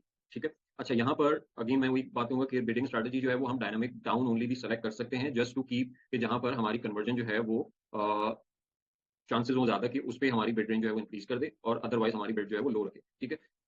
कन्वर्जन पे हम टॉप ऑफ द सर्च जो है वो इनिशियली अगर ना अप्रोच सेटअप करें तो वो ज्यादा बेहतर है, क्योंकि टॉप ऑफ द सर्च जो है वो रैंकिंग परस्पेक्टिव से हमारे लिए ज्यादा बेहतर है। कन्वर्जन अचीव करने के लिए तो मुझे जहां से भी सस्ती कन्वर्जन, सस्ता ट्रैफिक जो है वो मिल रहा है, मेरे लिए वो वाइबल है। सो मैं top of the search percentage को अवॉइड करूंगा।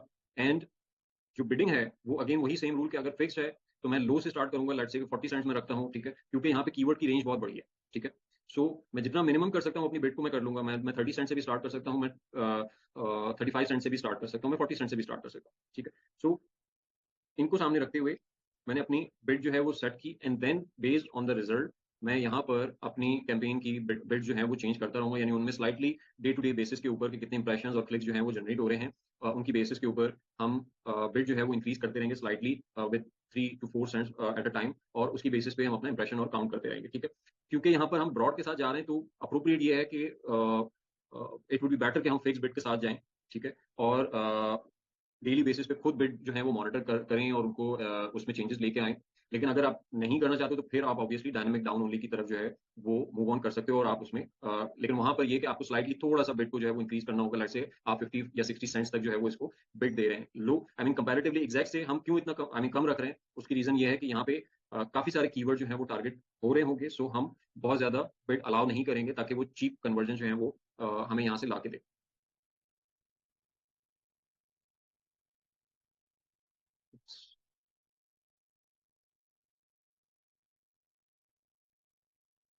अच्छा, कैटेगरी अगर स्पॉन्सर्ड प्रोडक्ट में अगर हम एक और कन्वर्जन कैंपेन की बात करें तो वो इनिशियल लॉन्च फेज पे वो कैटेगरी की हो सकती है, बट अगेन वही बात कि वहां पर कैटेगरी जो है जिस तरीके से हमने रैंकिंग परस्पेक्टिव से कैटेगरी को एनालाइज किया था, तो कन्वर्जन में भी हमारे लिए ये चीज को एनालाइज करना कि उस पर्टिकुलर निश में हमारी टारगेट ऑडियंस जो है वो मौजूद है या नहीं है। ठीक है। और इस पर्टिकुलर निश में जिस जिस प्रोडक्ट पे हम बात कर रहे हैं, यहाँ पर जो हमें निश नजर आ रही है, ओके, यहाँ पर हम प्लास्टिक नाइफ्स,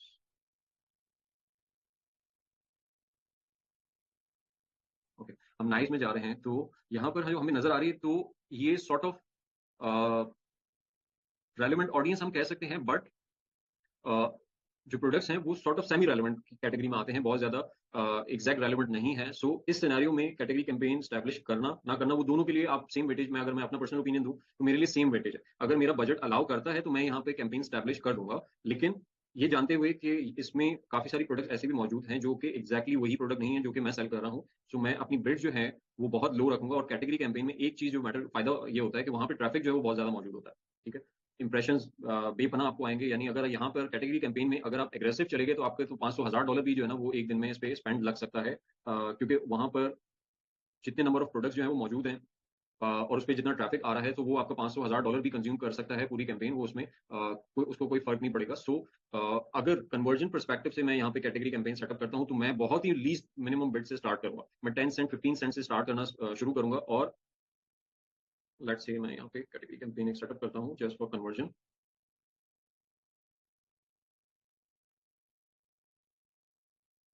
सो मैं यहाँ पे टॉप ऑफ द सर्च कोई परसेंटेज नहीं दूंगा, और मैं बहुत मिनिमम बिड के साथ अपनी बिड सेट करूंगा, और फिक्स के साथ ही जाऊंगा कि मेरी बिड जो है वो इससे एक्सटेंड या अप एंड डाउन ना होनी, क्योंकि मैं ऑलरेडी बिड को बहुत कंट्रोल करके चल रहा हूँ। ठीक है। और यहाँ पर मैं जो बिट की एक्सटेंशन है वही 2-2 3-3 सेंट करके मैं इसमें बेस्ड ऑन इंप्रेशन अपनी बिट जो है वो एडजस्ट कर रहा हूँ, बहुत ज्यादा एग्रेसिव नहीं जाऊंगा, क्योंकि मुझे पता है कि अगर यहाँ पे ब्लीड करना स्टार्ट किया तो वो मेरा सारा बजट जो है, अवेलेबल बजट जो है वो ये कंज्यूम कर जाएगी ये कैंपेन। सो इसको थोड़ा सा हम ख्याल से और एक बड़ी ही लो और एंड डिफेंसिव अप्रोच लेकर के हम अगर कैंपेन सेटअप करते हैं कन्वर्जन के लिए, तो बहुत लो बिट्स के साथ जो है इसको स्टार्ट करेंगे, और यहाँ पर हम 40-50 सेंट पे आके मतलब ये मैक्स हो जाना है कि बस इससे ज्यादा बिड जो है वो इंक्रीज नहीं करनी, या मे भी हो सकता है कि 30 सेंट से भी ज्यादा हमने इंक्रीज नहीं करनी, बस इससे ज्यादा हम मजीद स्पेंड नहीं करेंगे।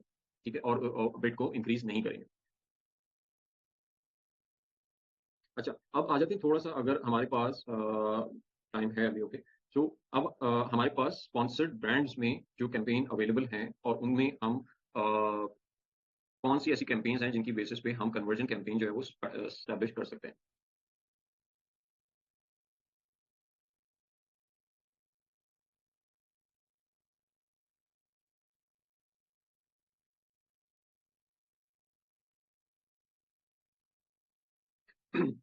अच्छा, यहाँ पर अब 3 तरह के हमारे पास प्लेसमेंट मौजूद है। प्रोडक्ट कलेक्शन की है, स्टोर स्पॉटलाइट की है और वीडियो की है। ये हमने डिस्कस किया था कि प्रोडक्ट कलेक्शन और स्टोर स्पॉटलाइट का जो प्लेसमेंट है वो एक ही जगह पर होता है अमेज़न सर्च रिजल्ट्स के ऊपर, ठीक है? ये वाला जो एरिया है जिसको हम हेडलाइन एड्स भी कहते हैं, ये दोनों एक ही जगह पे एड को प्लेस करते हैं, ठीक है? सो टेक्निकली हमारे पास 2 ऑप्शन मौजूद हैं और स्टोर स्पॉटलाइट में फ़र्क ये है बस कि वो डायरेक्टली स्टोर की तरफ डाइवर्ट करता है। प्रोडक्ट कलेक्शन में हम किसी प्रोडक्ट पेज की तरफ भी अपना जो लैंडिंग पेज है वो कोई प्रोडक्ट पेज भी रख सकते हैं। सो हमारे पास 2 ऑप्शन मौजूद हैं। सो इसमें बेहतर ऑप्शन जो है फॉर ड्राइविंग कन्वर्जन वो सबसे ज़्यादा ऑब्वियसली वीडियो का है, क्योंकि वीडियो का इम्पैक्ट ज़्यादा होता है। अगर आपकी वीडियो क्वालिटी अच्छी है और उसकी बेसिस पे कन्वर्जन बिल्ड की जा सकती है, तो वीडियो एक अच्छा टूल बनता है फॉर ड्राइविंग कन्वर्जन, ठीक है? अब वीडियो में भी हमारे पास 2 तरह के टारगेट जो हैं वो अवेलेबल होते हैं कि हम कीवर्ड्स भी टारगेट कर सकते हैं और प्रोडक्ट्स भी टारगेट कर सकते हैं, ठीक है? सो यहाँ पर प्रोडक्ट में हमारे पास वही कैटेगरी भी आएगी, इंडिविजुअल और इंडिविजुअल एसेंस भी आएंगे और कीवर्ड टारगेटिंग में हमारे पास तीनों मैच टाइप जो है वो मौजूद हैं और उसके अलावा ब्रॉड मॉडिफायर जो है वो मौजूद है, ठीक है? सो अब अगर मुझे कन्वर्जन के लिए कैंपेन स्टैब्लिश करनी है, ठीक है, और थ्रू स्पॉन्सर्ड ब्रांड करनी है, सो मेरे लिए जो आइडियल कीवर्ड होंगे कैंपेन स्टैब्लिश करने के फॉर कन्वर्जन पर्पस, मैं अपनी अगर मुझे कोई एक कैंपेन सेटअप करनी है, so I would go with broad modifier. क्यों? क्योंकि मुझे ज्यादा कीवर्ड्स को टारगेट करना है। सो मेरे पास ऑप्शन बच जाते हैं कि मैं फ्रेज के साथ जाऊं या मैं ब्रॉड मॉडिफायर के साथ जाऊं या मैं ब्रॉड के साथ जाऊं, ठीक है? लेकिन ब्रॉड मॉडिफायर जो है मुझे ऑप्शन ज्यादा देता है फ्रेज के, तो मैं ब्रॉड मॉडिफायर हमेशा every time I will pick broad modifier over phrase campaign, ठीक है? सो मैं ब्रॉड मॉडिफायर के साथ जाऊंगा। अच्छा, अब यहाँ पर आ जाता है कि मैं टेल क्या सेलेक्ट करूँ। मैं 2 टेल के साथ जाऊँ, मैं 3 टेल के साथ जाऊँ, मैं 4 टेल के साथ जाऊँ, ठीक है? या मैं सिंगल टेल कीवर्ड्स के साथ जाऊँ और मैं ब्रॉड मॉडिफायर जो है वो कैंपेन स्टैब्लिश करूँ, ठीक है? सो इन अ लॉन्च फेज जब मुझे अपनी कन्वर्जन के ऊपर कोई भी हिस्ट्री मुझे नहीं पता है कि और मेरी एक्सपेक्टेशन कुछ हो सकती है, मैंने लिस्टिंग के ऊपर काम किया हुआ है, लेकिन अभी मुझे एग्जैक्ट रिजल्ट नहीं पता है, ठीक है? सो इस सिनेरियो में मैं एटलीस्ट 2 टेल की तरफ जाऊंगा, मैं सिंगल टेल की तरफ नहीं जाऊंगा। मैं 2 टेल या 3 टेल कीवर्ड्स को टारगेट करूंगा इन अ ब्रॉड मॉडिफायर कैंपेन और using the sponsored brand video campaigns, और इनके ऊपर मैं लो बिड से स्टार्ट करते हुए फिर इंक्रीजिंगली अपनी बिड को जो है वो एक्सटेंड करना स्टार्ट करूंगा और based on impressions and traffic, ठीक है? सो अगर मैं इन्हीं कीवर्ड्स को ले लूं तो मेरे लिए कोई यहाँ पे प्रॉब्लम नहीं मुझे नजर आता कि अगर मैं इन्हीं कीवर्ड्स को यूज करके एक स्पॉन्सर्ड ब्रांड कैंपेन जो है वो सेटअप कर दूं, ठीक है?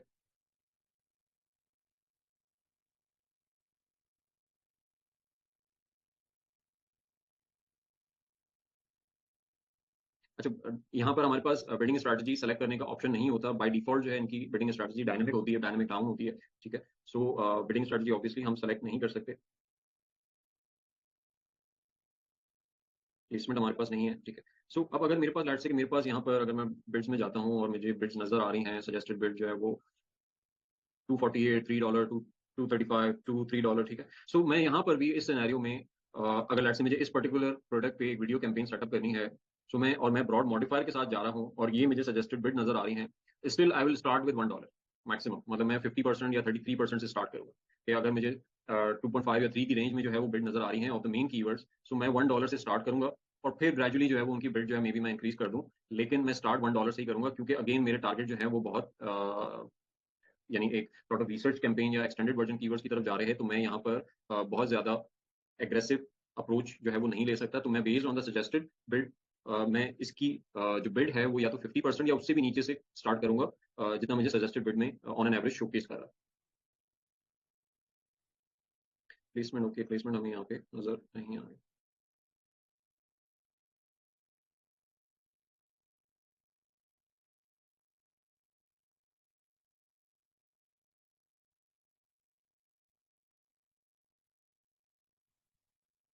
ठीक है, अच्छा अब इसके अलावा भी कुछ हमारे पास कन्वर्जन स्पेसिफिक कैंपेन्स जो हैं वो हम स्पॉन्सर्ड डिस्प्ले से और स्पॉन्सर्ड वीडियो स्पॉन्सर्ड ब्रांड से, क्योंकि लेकिन उसमें हमें थोड़ा सा वेरिएशन स्पेसिफिक बात करनी होगी कि जहाँ पर ऐसी प्रोडक्ट जहाँ पर हमारे पास मल्टीपल वेरिएशंस हैं या हम कोई ऐसा अकाउंट मैनेज कर रहे हैं जहाँ पर हमारे पास मल्टीपल प्रोडक्ट जो है वो मौजूद हैं, तो वो थोड़ी सी बात लंबी हो जाएगी और टाइम हमारे पास अब ज़्यादा बचा नहीं है। तो आज हम यहीं पे कंक्लूड करते हैं इस सेशन को। कल जो है वो यहीं से स्टार्ट करेंगे स्पॉन्सर्ड ब्रांड वीडियो कैंपेन से और कन्वर्जन कैंपेन से। फिर हमने रिसर्च को एक्सप्लोर करना है, रिसर्च कैंपेन में हमारे पास क्या क्या ऑप्शन जो है वो अवेलेबल हो सकते हैं, किस किस तरीके की कैंपेन बनाई जा सकती है, ठीक है? उसको थोड़ा सा डिस्कस कर लेंगे। एंड एक जो चीज़ आई प्रेफर कि होनी चाहिए कि अगर मैं लेट्स से कि मैं एक लॉन्च कैंपेन जो है वो सेटअप कर रहा हूँ, सही है, तो मुझे ऑब्वियसली फिर उन कैंपेन्स के रिजल्ट जो हैं इन टर्म्स ऑफ रैंकिंग, मुझे अगर उसकी विजिबिलिटी हो और एक अच्छी विजिबिलिटी हो, तो वो ऑब्वियसली मुझे हेल्प करेगा इन ऑप्टिमाइजेशन ऑफ दोज कैंपेन्स और अपने जो रिजल्ट्स हैं के जो चेंजेस किए जा रहे हैं उसका क्या इम्पैक्ट पड़ रहा है उन कैंपेन्स का। तो एक ट्रैकिंग सिस्टम भी जो हम साथ साथ जो है वो कल डिस्कस करेंगे कि हम एक रैंकिंग कैंपेन या रैंकिंग को मॉनिटर करने का एक ट्रैकिंग सिस्टम जो है वो किस तरीके से, एक सिंप्लीफाइड वर्जन जो है वो उसका किस तरीके से बना सकते हैं। हमारे पास ऑब्वियसली हमारे पास कीवर्ड ट्रैकर जो है वो मौजूद होता है, ठीक है, हीलियम में।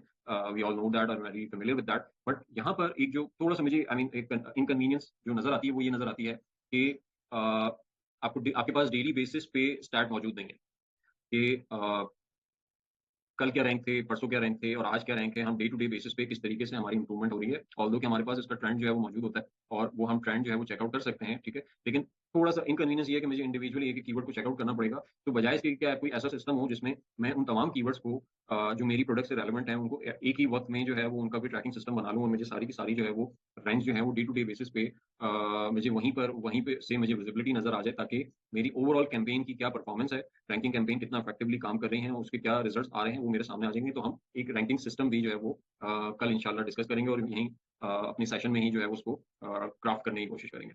आज के सेशन से रिलेटेड किसी का कोई सवाल तो प्लीज पूछ सकते हैं, अदरवाइज हम फिर वाइंड अप की तरफ जा सकते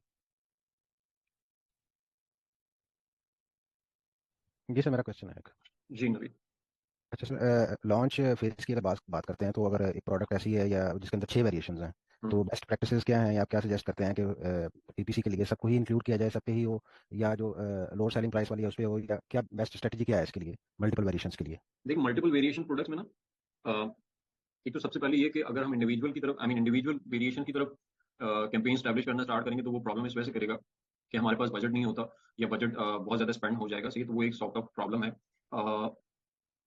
सबसे पहली चीज जो यहाँ पे मेक श्योर करनी होगी कि वेरिएशन स्पेसिफिक, अगर हम किसी ऐसी कैंपेन में जहाँ पे मल्टीपल वेरिएशन मौजूद है उनमें सबसे पहली चीज जो हमने चेकआउट करनी है वो ये करनी है कि इंडिविजुअल वेरिएशन के कितने कीवर्ड्स हैं और उनके क्या सर्च वॉल्यूम है। मतलब हमने डिमांड जो है ना वो गेज करनी है।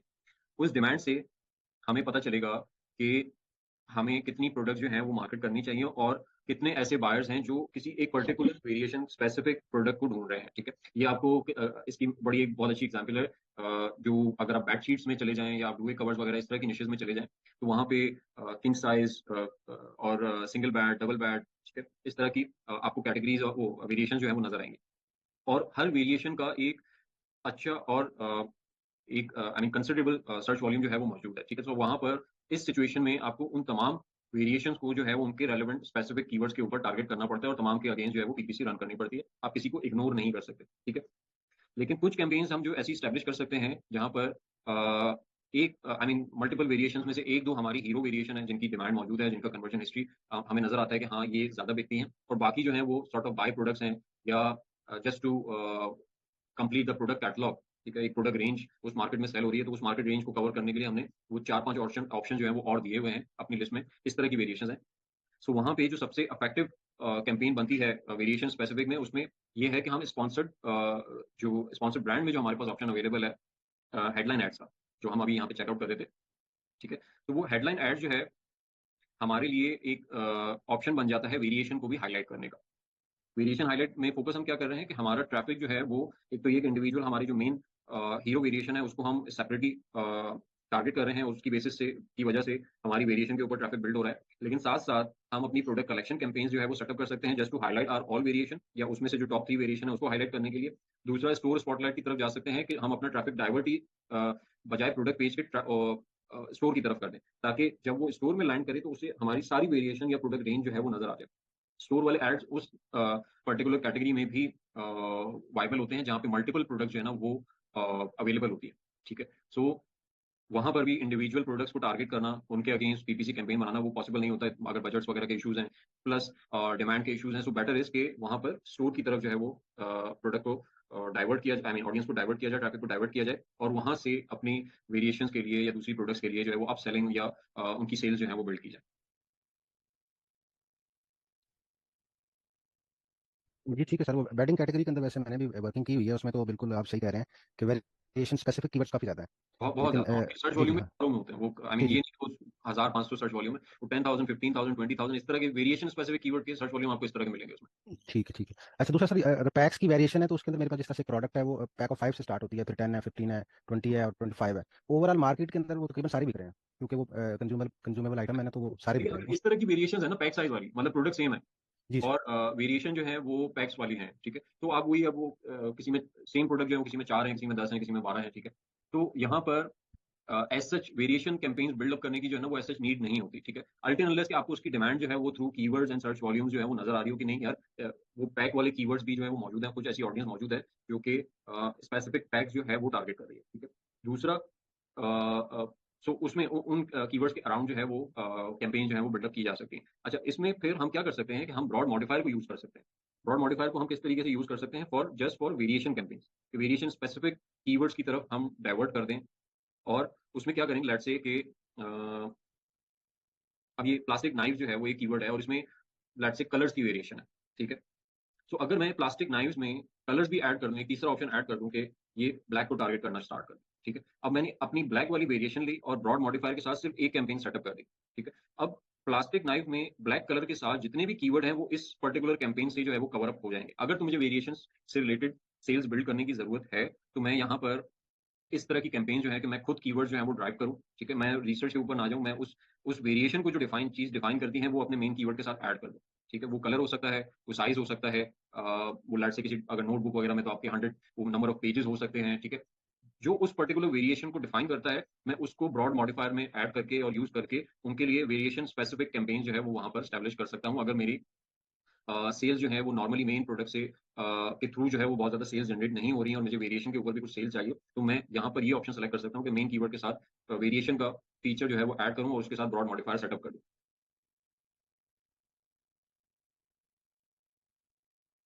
जी ठीक है। अच्छा सर, एक और मेरा इसमें क्वेश्चन है। आपका चूंकि माशाल्लाह इतना एक्सपीरियंस है, तो कभी इस तरह की प्रोडक्ट भी लॉन्च की है जिसकी कोई सेलिंग हिस्ट्री ना हो अमेजोन पे? इस तरह की प्रोडक्ट यार इसी में तो इस तरह की प्रोडक्ट आती नहीं है वैसे नॉर्मली, अच्छा क्योंकि वो तो बेस्ड ही रिसर्च बेस्ड होती हैं कि जिनके स्टार्ट जो है वो मौजूद हो। इस तरह की प्रोडक्ट हिस्ट्री नहीं, मुझे नहीं याद पड़ता कि जिनकी हिस्ट्री जो है वो प्रोडक्ट हंटिंग जरूर की है, आई मीन प्रोडक्ट रिसर्च के टाइम पे कुछ ऐसी प्रोडक्ट निकल के आई थी, लेकिन कभी ऐसा इत्तेफाक नहीं हुआ कि उनकी अमेजोन के ऊपर हिस्ट्री ना हो। ठीक है सर, अगर हमारे बैच में से किसी ने इस तरह का कोई एक्सपेरिमेंट किया हो तो आई अप्रिशिएट, क्योंकि मेरे पास अभी रिसेंटली एक ब्रांड आई है, उन्होंने एक टोटली एक न्यू काइंड ऑफ प्रोडक्ट जो है ना वो डेवलप की है, हम्म। और उसकी कोई कीवर्ड हिस्ट्री नहीं है, कोई सेल हिस्ट्री नहीं है, कोई कंपटीशन का आइडिया नहीं हो रहा। तो उसमें वो अवेयरनेस किस तरह से क्रिएट करनी है, क्या स्ट्रेटजी होनी चाहिए, अगर किसी का इस तरह का कोई इसकी मैं एक्सपीरियंस हो? स्ट्रैटेजी आपको बता देता हूँ क्योंकि जी ये आई मीन ये पहले भी आई मीन डिस्कस हुआ है मेरे पुराने बैचेस में कि, उसमें उस पर्टिकुलर स्टूडेंट ने कोई ऐसा प्रोडक्ट लेके आया था कि उसको कीवर्ड्स नहीं मिल रहे थे, मतलब वो प्रोडक्ट मार्केट में एग्जिस्ट ही नहीं करती थी। तो उसको जो मैंने चीज सजेस्ट की थी वो ये की थी कि आप अगर आपको कोई ऐसी प्रोडक्ट है जहां पर आपको कीवर्ड्स फाइंड आउट करने में मसला हो रहा है या उसके कीवर्ड जो है वो एग्जिस्ट ही नहीं करते, तो आप उसके ये आई मीन ये पॉसिबिलिटी है कि उसके कीवर्ड एग्जिस्ट नहीं करते हो, लेकिन ये पॉसिबिलिटी नहीं है कि उसकी यूटिलिटी एग्जिस्ट ना करती हो। मतलब एक जी प्रोडक्ट किसी मैन्युफैक्चरर ने डिजाइन की है तो दैट मीन्स की उसकी कुछ ना कोई यूटिलिटी तो होगी, ठीक है। लेट्स से कि मैंने एक नई तरीके का ग्लास बना लिया, ठीक है, अब ग्लास से रिलेटेड कोई कीवर्ड नहीं आ रहा, लेकिन ग्लास जिस चीज में यूज होता है वो तो एग्जिस्ट करती है ना, ऑब्वियसली उसी का एक सोल्यूशन इस वजह से मैंने प्रोडक्ट ड्राइव किया। तो मैं यहाँ पर अगर मेरे पास कीवर्ड की कोई डाटाबेस मौजूद नहीं है तो मैं मेरा जो फर्स्ट टारगेट होगा वो ये होगा कि मैं जो कैंपेन सेटअप करूंगा वो यूटिलिटी स्पेसिफिक कीवर्ड्स के अराउंड होगी। अच्छा, यूटिलिटी स्पेसिफिक कीवर्ड्स के अराउंड जब मैं ये बात कर रहा हूँ कि मैं यूटिलिटी स्पेसिफिक कीवर्ड के अराउंड कैंपेन सेटअप करूंगा, सो दैट डजंट मीन कि मैं यूटिलिटी स्पेसिफिक कीवर्ड जो है वो ढूंढना स्टार्ट कर दूंगा या उसकी कीवर्ड रिसर्च स्टार्ट करूंगा, नहीं, मैं कीवर्ड जो है वो खुद बनाना शुरू करूंगा। लेट्स से फॉर एग्जांपल कि मैं एक क्लास की कैंपेन जो है वो बना रहा हूँ एक और इससे रिलेटेड जो है मुझे कीवर्ड्स नहीं मिल रहे हैं, तो मैं जो क्लास जो है वो जिस पर्पज के लिए यूज होता है तो मैं ड्रिंकिंग के अराउंड, ठीक है, ड्रिंक वाटर, ठीक है, इस तरह के कीवर्ड से अपनी कैंपेन जो है वो स्टैब्लिश करना स्टार्ट करूंगा, उसके मटेरियल से स्पेसिफिक कैंपेन स्टैब्लिश करना स्टार्ट करूंगा जो पर्पज वो फुलफिल करती है। लेट्स से कि मैं कोई ऐसी प्रोडक्ट बना रहा हूँ जो सर के दर्द का इलाज करती है, ठीक है, तो मैं हेडेक्स के अराउंड जो है वो अपनी कैंपेन जो है वो स्टैब्लिश करना स्टार्ट करूंगा और ये कीवर्ड जो है मैं खुद सेटअप करूंगा और इनके अराउंड में रिसर्च कैंपेन स्टैब्लिश करूंगा। मेरा पहला पॉइंट जो है वो रिसर्च कैंपेन स्टैब्लिश करना होगा और उसके थ्रू मैं फिर कीवर्ड फाइनल आउट करूंगा। यही मेथड जो है वो आपको किंडल में काम आएगा, क्योंकि किंडल में भी आपको कीवर्ड जो है, मतलब अगर आप किंडल में लेट से कोई पर्टिकुलर बायर जो है वो कोई बुक सर्च कर रहा है, सही है, अनटिल अनलेस कि अगर उसको बुक का नाम पता है तब तक तो ठीक है, लेकिन अदरवाइज वो बुक को जो सर्च करेगा वो तो बेस्ड ऑन द सब्जेक्ट करेगा, राइट? उसे नहीं पता बुक के टाइटल्स क्या हैं। वो लेट्स से कि कोई वो फिक्शन नॉवेल सर्च कर रहा है तो वो फिक्शन या उससे रिलेटेड साइंटिफिक फिक्शन नॉवेल इस तरह के कुछ कीवर्ड जो है वो टाइप कर रहा होगा, ठीक है। उसमें जो बुक्स लिस्ट हुई है उसमें उसको तो आई मीन मेजॉरिटी के तो नाम ही नहीं पता होंगे, ठीक है। सो वो सब्जेक्ट की बेसिस पे सर्च कर रहा होगा अपनी बुक्स को। इसी तरीके से जहाँ पर कोई प्रोडक्ट जो है वो एग्जिस्ट नहीं करती तो हम उसकी यूटिलिटी को प्रॉपरली स्टडी करें और उसके अराउंड जो है वो अपने कीवर्ड जो है वो खुद जनरेट करना स्टार्ट करें और उसी की बेसिस पे कैंपेन सेटअप करें। जी ठीक है सर, और लास्ट क्वेश्चन है मेरा। जी जी। ये जो कंपेन्स के लिए डेली बजट है सर हमारा, जिस तरह से फर्ज करें कि अभी हमने इसमें भी सेट किया है तो $8 रखा है हमने डेली बजट। तो अगर सीपीसी कॉस्ट बड़ी आई है, जिस तरह से $1.5 की अगर सीपीसी रूटीन में आ रही होती है, तो ये डेली बजट क्या कीवर्ड की परफॉर्मेंस पे इफेक्ट करता है? ये आई डोंट नो, मतलब कुछ लोग कहते हैं करता है, बट मैंने इसको प्रैक्टिकली एक्सपीरियंस नहीं किया कि बजट की वजह से मेरी परफॉर्मेंस जो है ना, मेरी आई मीन मुझे नजर आया हो कि बजट लो होने की वजह से कि आई मीन किसी कैंपेन की परफॉर्मेंस जो है वो अप एंड डाउन या उसमें कुछ चेंज आना स्टार्ट हुआ। मे बी किसी और ने किया है तो वो बता दे, लेकिन मैंने प्रैक्टिकली इसको एक्सपीरियंस नहीं किया है कि बजट चेंजेस की वजह से एक कैंपेन की परफॉर्मेंस जो है वो ओवरऑल चेंज हो गई है। जी ठीक है सर, क्योंकि मैंने इसमें सुना था कि जब बजट कम होता है ना तो कई दफ़ा ऑप्शन में ही शामिल नहीं करता है अमेज़न, क्योंकि उसको इतनी ज़्यादा प्लेसमेंट्स नहीं मिल पा रही होती सीपीसी कॉस्ट से अगर उसको कंपेयर करता है, तो इस वजह से वो अच्छा, कैंपेन मेरे परफॉर्म साथ नहीं उल्टा हुआ है कि मैंने किसी कैंपेन का बजट जो है 1 किया, उसके बावजूद उस पर क्लिक आ गया $1.5 का। करती। अच्छा। नहीं सर, इस तरह सर कि मैंने जब भी मतलब बजट कम किया तो मेरा उस पे जो है ना कॉस्ट कम हो जाता है, लेकिन कन्वर्जन अच्छी हो जाती है मेरे उस पे। लेकिन अगर मैं बजट बढ़ाता हूँ तो मेरे वहाँ पे कन्वर्जन खराब रहती है और कॉस्ट भी हाई हो जाता है। वो एक्चुअली वो उसका ताल्लुक जो है ना वो बजट से नहीं है। उसका ताल्लुक ये है कि वो जब आप उसका बजट एक्सटेंड कर रहे हो तो वो उन टाइमिंग्स में भी आपकी कैंपेन लाइव होती है जहाँ पे कन्वर्जन नहीं होती, मतलब उसका ड्यूरेशन बढ़ गया ना क्योंकि बजट उसके पास ज्यादा है। तो हम्म। ये डे पार्टिंग वाला फैक्टर यहाँ पर आ गया। तो फिर इस सिनेरियो में फिर क्या करना चाहिए मतलब? इस सिनेरियो में वो ये है कि अगर हमें एक सर्टेन ट्रेंड नजर आ रहा है अपनी बायर्स बाइंग ट्रेंड में, तो वहां पर हम अपनी कैंपेन जो है उनको बजट कैप के थ्रू आउट ऑफ बजट जो है वो कर सकते हैं कि जहां पर क्लिक्स नहीं आ रहे या क्लिक्स आते हैं तो कन्वर्जन नहीं होती है उन टाइम ड्यूरेशन में, हम अपनी कैंपेन जो है वो आउट ऑफ बजट कर सकते हैं, ठीक है। उसमें हमारी सेविंग्स मतलब वो वाला स्पेंड जो है वो बच जाता है। लेकिन अगर यूएस स्पेसिफिक बात करें ना, तो यूएस स्पेसिफिक में डे पार्टिंग का जो नंबर ऑफ आवर्स हैं वो बड़े लिमिटेड बचते हैं हमारे पास, क्योंकि यूएस की अराउंड कोई 50 के अराउंड कोई स्टेट्स हैं, 52 स्टेट्स हैं, ठीक है। एंड उन स्टेट्स में ऑलमोस्ट कोई एक स्टेट का दूसरी मतलब जो ईस्टर्न साइड की जो स्टेट्स हैं उसका वेस्टर्न साइड की स्टेट से में कोई 5 घंटे का डिफरेंस है, ठीक है। सो दैट मीन्स कि एक स्टेट में सुबह के 5 बज रहे हैं तो दूसरी स्टेट में 11 बज चुके हैं दिन के, यानी सुबह के 11 बज चुके हैं। सो वहां पर उसकी वजह से जो वो टाइम डिफरेंस की वजह से जो वो गैप आता है ना जिसमें आप अपनी डे पार्टिंग को यूटिलाइज कर सकते हो, तो वो मतलब वो 8-9 घंटे नहीं बचता, वो 5 घंटे आप उसमें से ये वाले निकाल लो, ठीक है। तो वो सिर्फ आपको 4-5 घंटे का ऐसा रूम मिलता है कि जिसमें आपको आप डे पार्टिंग कर सकते हो, आप अपनी कैंपेन जो है वो पॉज कर सकते हो, ठीक है। उसके अलावा जो है वो टाइमिंग है वो कहीं ना कहीं तो सुबह हो ही रही होती है और कोई ना कोई जाग रहा होता है, ठीक है। तो वो 16 आवर्स आई मीन 18 आवर्स जो है वो हमें लाइव रहना पड़ता है, ठीक है। तो यूएस में ये वाला प्रॉब्लम है, बाकी मार्केट्स में ये इशू नहीं आएगा, तो वहां पर आपको डे पार्टिंग में 8 से 10 या 12 घंटे का भी बफर मिल सकता है। Got it.